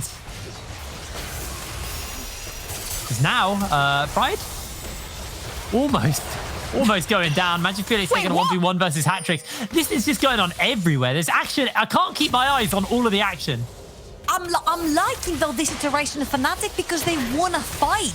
They know they are stronger in the early game and they can fight. I mean, I can't even see their items right now, but I'm liking the aggression that I see from them. You see Ludens, you see GLP, Mana Moon even on Pride. He's on a much better matchup right now. He knows he's winning this by far, so he is playing for that scaling late game situation with his items. He knows he's gonna be pumping that much more damage, and Mana Moon is really gonna hurt Sendo and Taxa together with Blade of the Ruin King. I'm really liking Fnatic getting to be the aggressors here and taking the fight to BTXL. And BTXL, you see, Kasing didn't even get to reset there. He's been already chunked out. They can't even walk in. That will be, again, a soul point threatening from Fnatic. They actually used to stand united to get Sendo close enough, but the Solar Flare comes down. Sendo caught out and chunked out. He will fall down as he puts up the Spirit's Refuge for a small amount of time. But Maddie, he doesn't auto attack. He's just going to take him out. And Fnatic find their third Drake. They are one off that Infernal Soul. And XL can't even answer out with a tower. The wave is just going to be cleared out. And Fnatic, they're getting everything and more right now.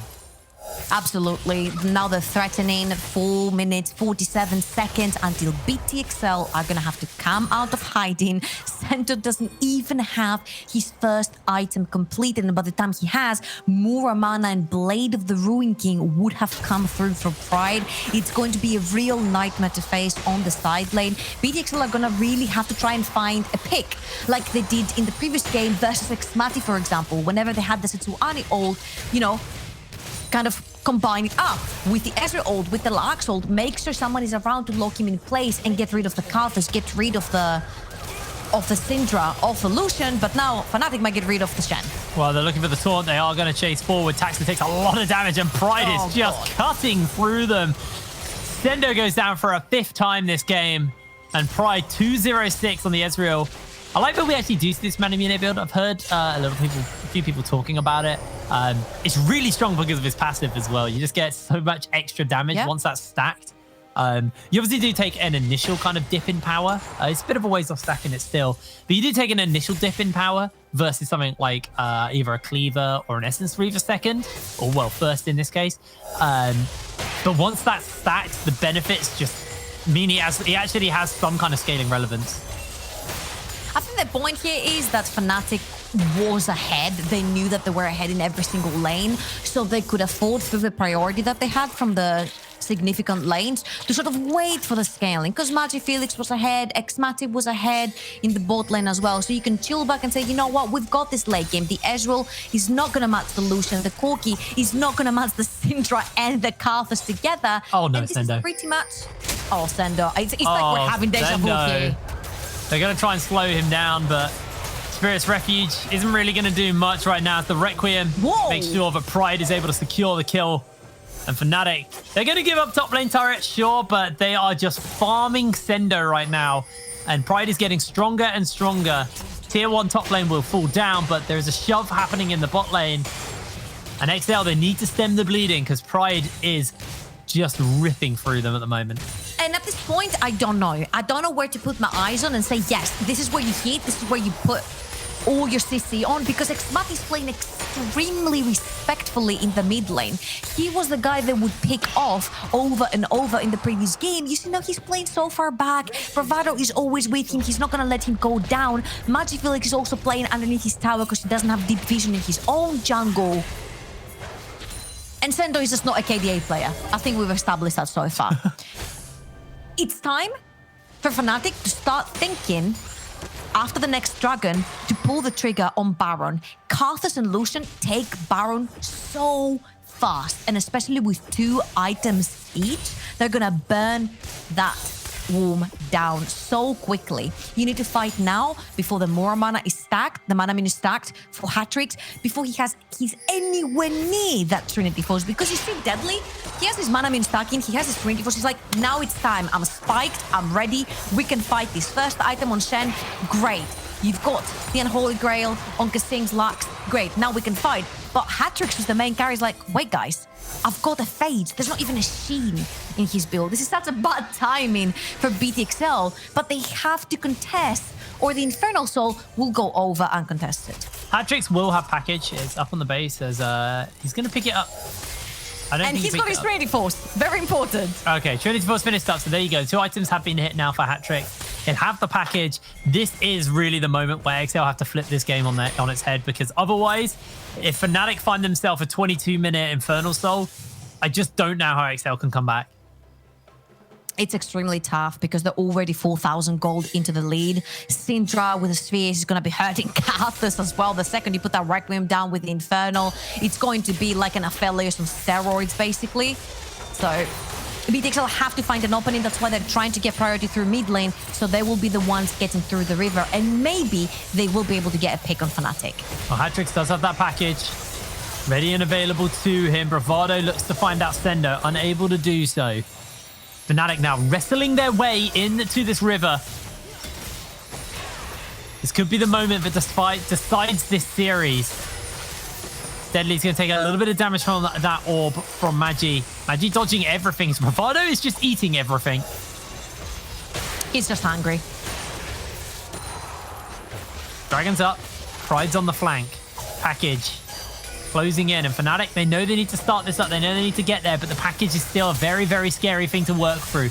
Bravado coming in as the culling goes down. That's going to be the laser beam thrown out by Lux. Pride jumps onto Hatrix as the Requiem and the Unleashed Power. That's going to be Hatrix burnt out of the fight as he gets taken down by Dan on the tail end of that fight. Magifelix goes golden in the middle of everyone. They get a good scatter off into Deadly. The Stormbringer forces Deadly to jump away with a flash, and Fnatic are finding more. Xmatty gets a kill onto Taxa.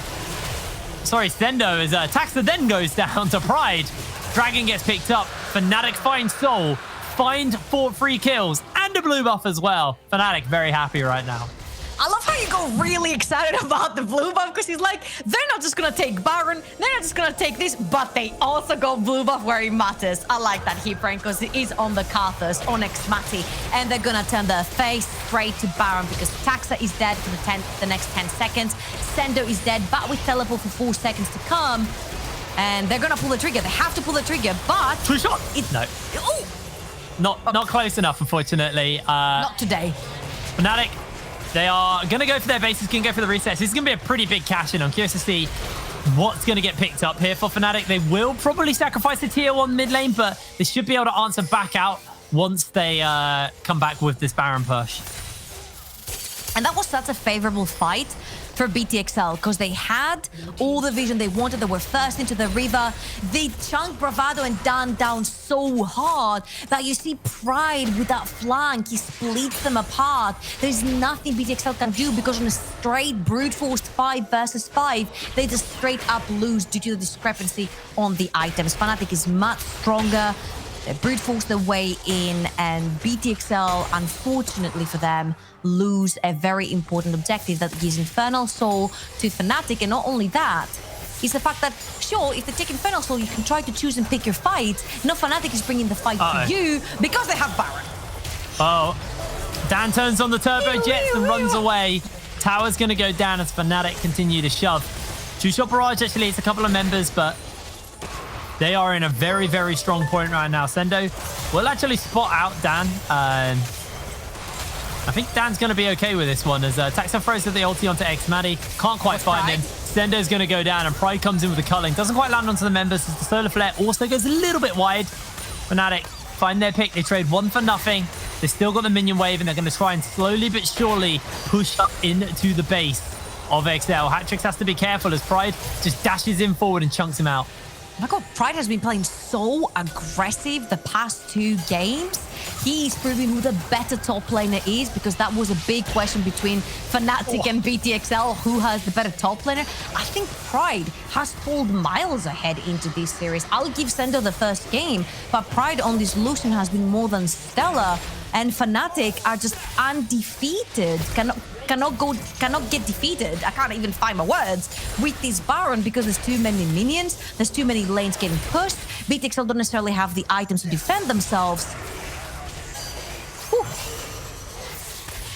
I can't even say go next because they're not next. They just hold on to the lower bracket. Luckily there is a fallback for whichever team does lose here. There is obviously the lower bracket. We'll be deciding between Trix and Riddle after this game, who is going to be going into the lower bracket final. FNATIC, at the moment, they are the ones set up to make it to the grand final and avoid basically all the extra games. As X-Man is getting jumped onto, does get hit out by the final spark, and now Deadly just turned onto, forces to cleanse. Is going to get a shield off onto himself to keep himself alive for a little bit. Sendo is the one to join in. Meanwhile, with the Stan United. Meanwhile, their base is being sieged, but FNATIC, they're just looking for these kills here. Bravado will chase in, lands the Zenith Blade, lands the stun, and Dan's able to cash in on the kill. X-Maddie, he's just okay, cutting through Sendo slowly but surely. But the Andrew's doing a lot of work as they do find a stun onto Taxa as well. Sendo continuing to run away as X-Maddie able to find the kill. Throughout this fight because FNATIC is literally playing solo queue. They want the kills while Pride is just pushing the side lane. Pride is actually going 1 versus 3 here. Taxa just goes down. Pride able to get that nice and easy. Just really solid stuff from him on the Lucian. There's just 2 people alive here, Brain. Can they defend the base? I don't think they can defend the base. Top lane is pushing. They're pushing mid lane as well. I mean, at the end of the day, they can look to take 3 inhibitors right here because their health bars are not that great either. And then just try to completely choke out BTXL in their base, go for the next Baron, and then close it out. Yeah, they got Baron in 2 minutes. They've got Drake in 1 minute 30. They took a lot there. They got a lot of gold. I think it's a matter of go back to base, cash in, and get ready for this next major objective. Looks like everybody bar Bravado and Magi are recalling. Magi's just trying to farm up a few more camps inside Tax's jungle to make sure he has as much gold as possible to get space out on. X-Maddie buys a blasting wand and a amp tone, so most likely going to be building towards that void staff as soon as possible. Now Magi goes back to base as well, gets himself a void staff. That is going to hurt so much. Second, I mean, we've only been 27 minutes into the game, and it feels that this game has been going on for so long because of how far ahead FNATIC is, because they have emptied BTXL's base right there, and the Elder is coming up in 45 seconds. BTXL have to fight, because if they don't, they're gonna die in their own base. Now, the problem is they have triple poke champs with the Lux, the Ezreal, and the Corki. With all these minions flying into their base and them having to defend, not a lot of skill shots are gonna be able to find their targets onto FNATIC, which makes FNATIC's job even easier when they walk in. And just before you, he also took the red buff, because I know you love buffs. I mean, they're just denying everything, really, from XL. Pride actually relentless proceeds over the wall to jump in. Hatrix caught out already. The Requiem's coming down, and Casting gets a big shield in here, Loft. Two-shot barrage connects onto a couple of members of the package, gets dropped, and Hatrix instantly stunned up, trying to kill Magi Felix. Magi Felix flashes away, dodges out on that rocket. Magi holds his life, but Hatrix will look to hunt him down, dodging out on the rockets for the moment, but FNATIC slowly but surely able to escape to safety. Magi still being chased by Hatrix, but in comes the stun, in comes the follow-up. Taxa, he is just going to run away. Hatrix actually kills out on to Dan, so no jungler available for FNATIC there. And that didn't go awful, but now they're just teleporting in. They're doing it again! Second time in a row, and they're going to be able to do it again. The recalls come down though. Casting and Hatrix are here. The final spark lands, and FNATIC, they go, all right, maybe not this time. They're going to back off. They get a turret. Pride starting up the Elder for the team. And he's probably just going to be able to get this. Dan Getting killed by hat-tricks, though, not expected. FNATIC is extremely strong right now. He has triple item, his 3 core items onto the Corki. The way he played to try and kill Magifelix was insane. Keep your eyes peeled onto hat-tricks. He gets stunned by Bravado, and everyone just piles on to try and kill the Corki. But what do you not know is that he dives back in onto Magifelix, and it's literally a millimeter that separates Magifelix from death. Also, in that fight, and 1 HP. I was actually just watching Pride in the replay as well. He just jumps in, Blade of the Ruined King, 100 to 0s, Deadly. Just absolutely minces him. So Deadly's just out of the fight as soon as it begins. Pride played that so well. And I mean, surprise, surprise, Pride on his Lucian has, you know, been really, really good. 6-0-8 this game. Had a stellar game last game as well. Sendo 1-10 right now. He has been getting hard bullied by Pride. Pride's got the Guardian Angel, got the Essence Rift. He's got 4 items on the Lucian. And while we've been bigging up Magi, X-Maddie, hat-tricks, and Deadly, Pride has honestly put these last 2 games on his back. He has played so well. And this is possibly the last stand. This is the last fight FNATIC will want to fight. Pride is just jumping. He's like, I don't care if I have Guardian Angel. I just want this Nexus down. Oh, well, we're going to look for it. The final spark goes down as Bravado finds himself a killing spree. Nexus has been left exposed as Deadly flashes away from Magifelix as the unleashed power connects onto him. And FNATIC are just taking glory kills. Pride cashes in on a double kill as the Nexus falls and FNATIC are through to the finals. And what do you know? It feels like FNATIC do bleed. You have the blueprint to make FNATIC bleed from your own team. You don't have to look at Trick. You don't have to look at Riddle. You did it yourself, and then he fell completely apart from BTXL. And in all honesty, I saw a FNATIC that was much more decisive, much more put together in games 2 and 3. They knew how to wanted to play the game. They took the aggression to BTXL. And this is the good old FNATIC that I knew, the one that will force you to make a decision, because if you don't, you lose 2 objectives, not 1. It's interesting because in all of these best ofs, FNATIC have dropped the first game through being a little bit greedy. Kind of testing, maybe a little bit of limit testing, maybe is the best way to look at it.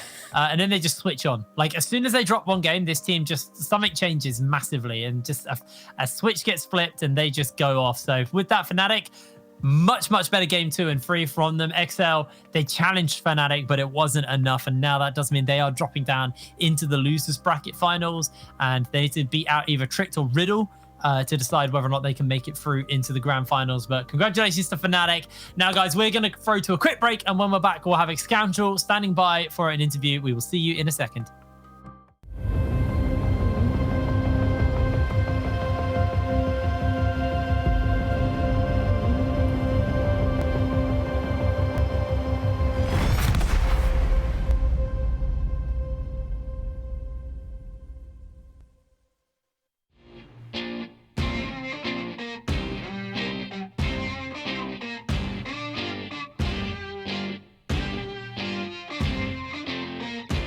Up generation, Nintendo education, other kinds of wealth. We found this animation, thought was a conversation, pictures on a shelf. People say we are just what we do. It's just a stage. So we go on, and the lights are so strong. Just have to make this sound. We've broken ground, it's a countdown. We go on.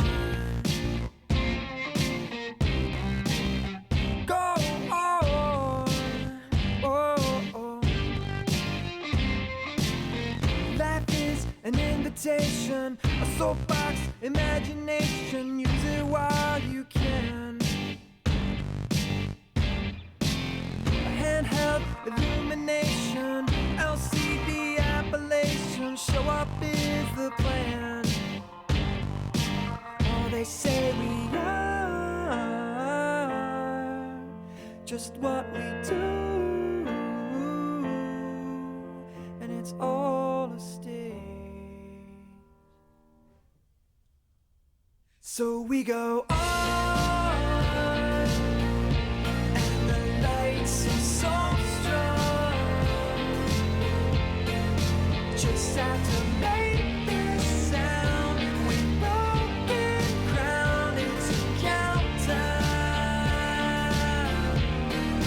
We go on.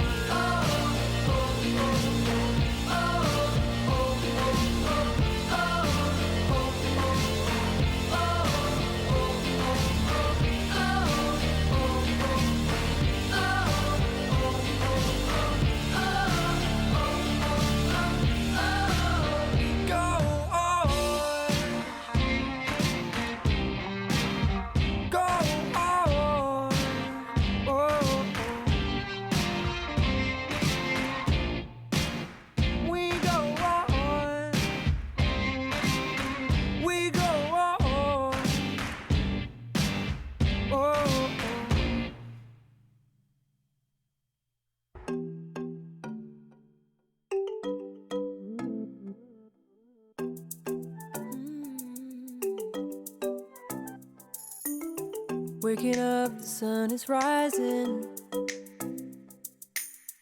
We can go anywhere, do anything. Put your hand in my hand, let's explore. Travel places no one's been before. Leave your fears and hear you calling. Wherever you go, wherever you are, your beauty's unique. So sweet, our differences make our union so great. Together we perfect harmony, perfect harmony. Together we will be perfect harmony.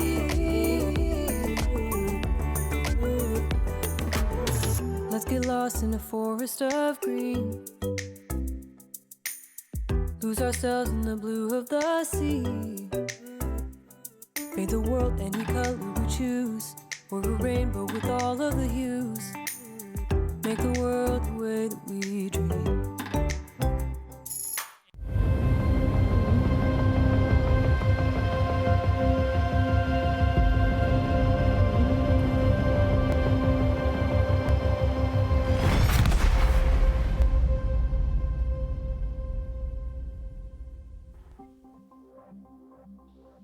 So FNATIC, they take the win, they guarantee themselves a European Masters spot, and they continue their dominance over XL in best of series. And it was classic XL fashion. They looked really good in the first game, and then for some reason decided to pick Senna first rotation, made it look awful, and then yeah, did their normal collapse. And FNATIC were able to find the key to beating them. A lot of that came through Pride as well. You know, Pride playing something to punish Sendo, and Sendo was punished in that previous game with 10 deaths or more.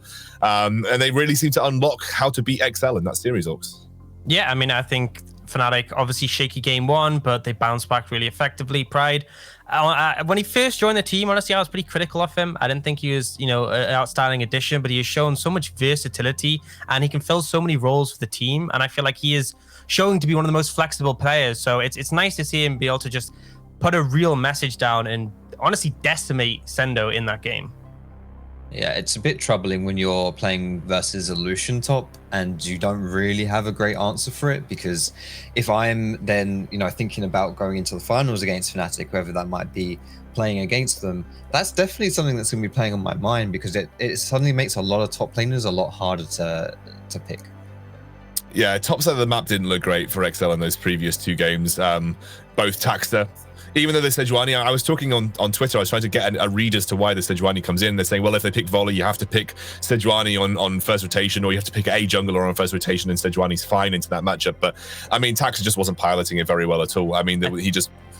I think as well, the big thing for me is that if you're going to pick Sejuani, pick something that syncs up well with it. I mean, I feel like Sejuani Shen, is just not really going to do much. At least the Renekton and the Sejuani had a bit more merit, but I'm like, if you wanted to take the Sejuani, pick something that skirmishes well and can utilize the passive effectively. I think if you're picking a Sejuani to go Shen Corki, I mean, what's the point? You're just going to get run over. And I mean, again, we highlighted the potential rough point was going to be the jungle, the top lane as well, I'd say is where we highlighted as being weaker for XL. And that last game really showed it off in a very punishing way.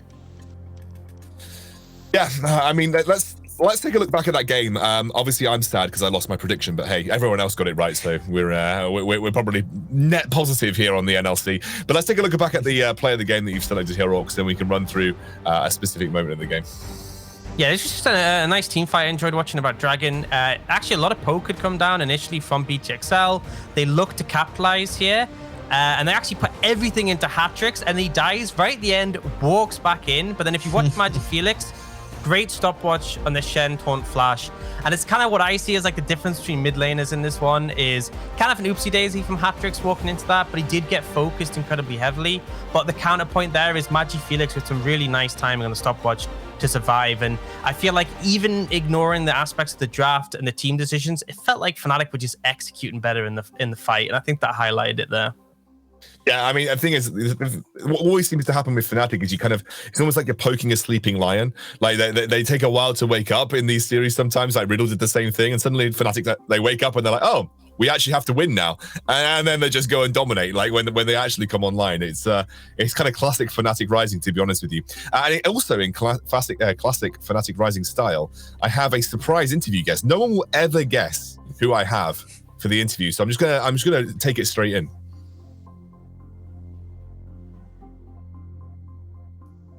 Oh, I can't believe it. I can't believe it. It's Nico the Peacock. Oh, do you know what? I'm so surprised. I'm actually so surprised. Obviously, Nico, congratulations. You're now guaranteed a European Masters spot.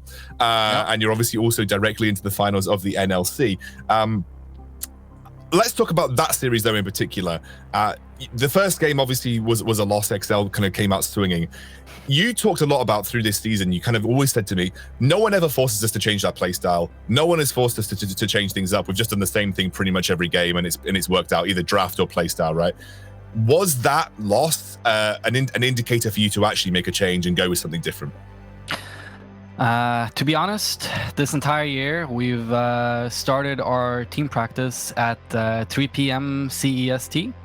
Today, we start our match at 2 p.m. CEST. So it's like a warm-up game, and then we're good to go from 3.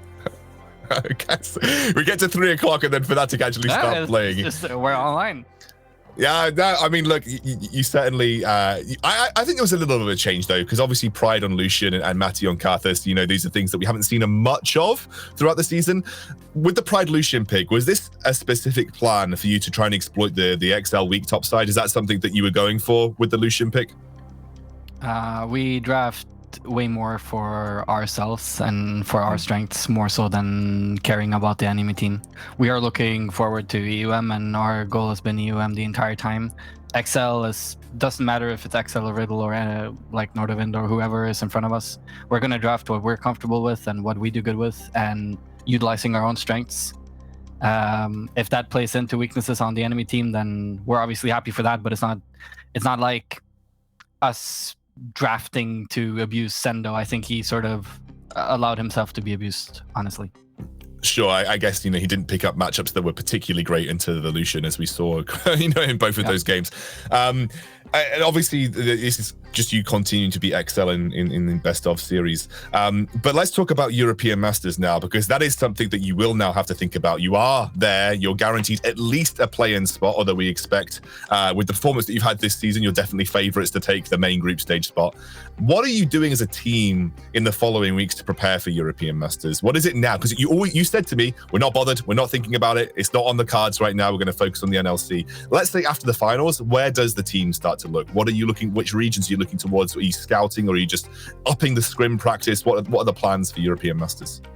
I think EU Masters is sort of the same as NLC for us. Like it's way more about what we do and what we're good with, and fixing our own weaknesses than playing so much against other teams. Like obviously, if you meet the team like Mouse Sports, and they have leader, you might want to ban some assassins. Like, but that's about it. Like the biggest adaptation is if they have players who can only really play one style effectively, and then you can obviously target them out by banning them.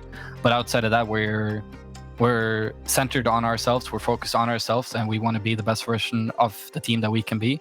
And just whoever's in front of us is not so important for our performance, I think.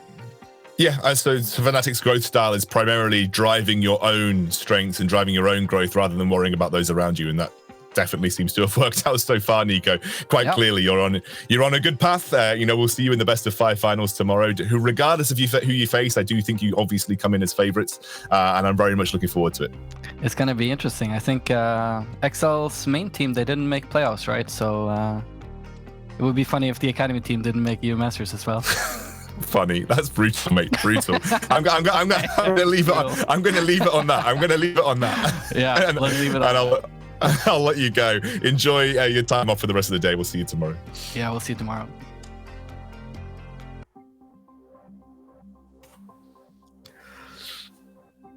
Didn't realize Nico had no chill, mate. I didn't realize Nico had no chill. Funny's an interesting word. From one perspective, funny. I think from XL's perspective, it would be pretty heartbreaking.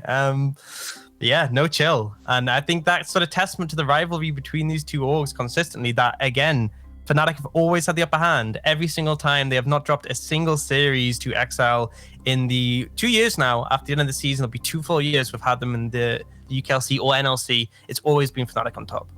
Yeah, it absolutely has. We are going to go to a short break. When we're back, we'll be gearing up for our second series of the day. So I think we're saying goodbye to Foxdrop. Foxdrop's actually casting that series. So we're going to let Foxdrop go. We're welcoming Trouble back to the desk. Yeah, and we'll see you after a short break.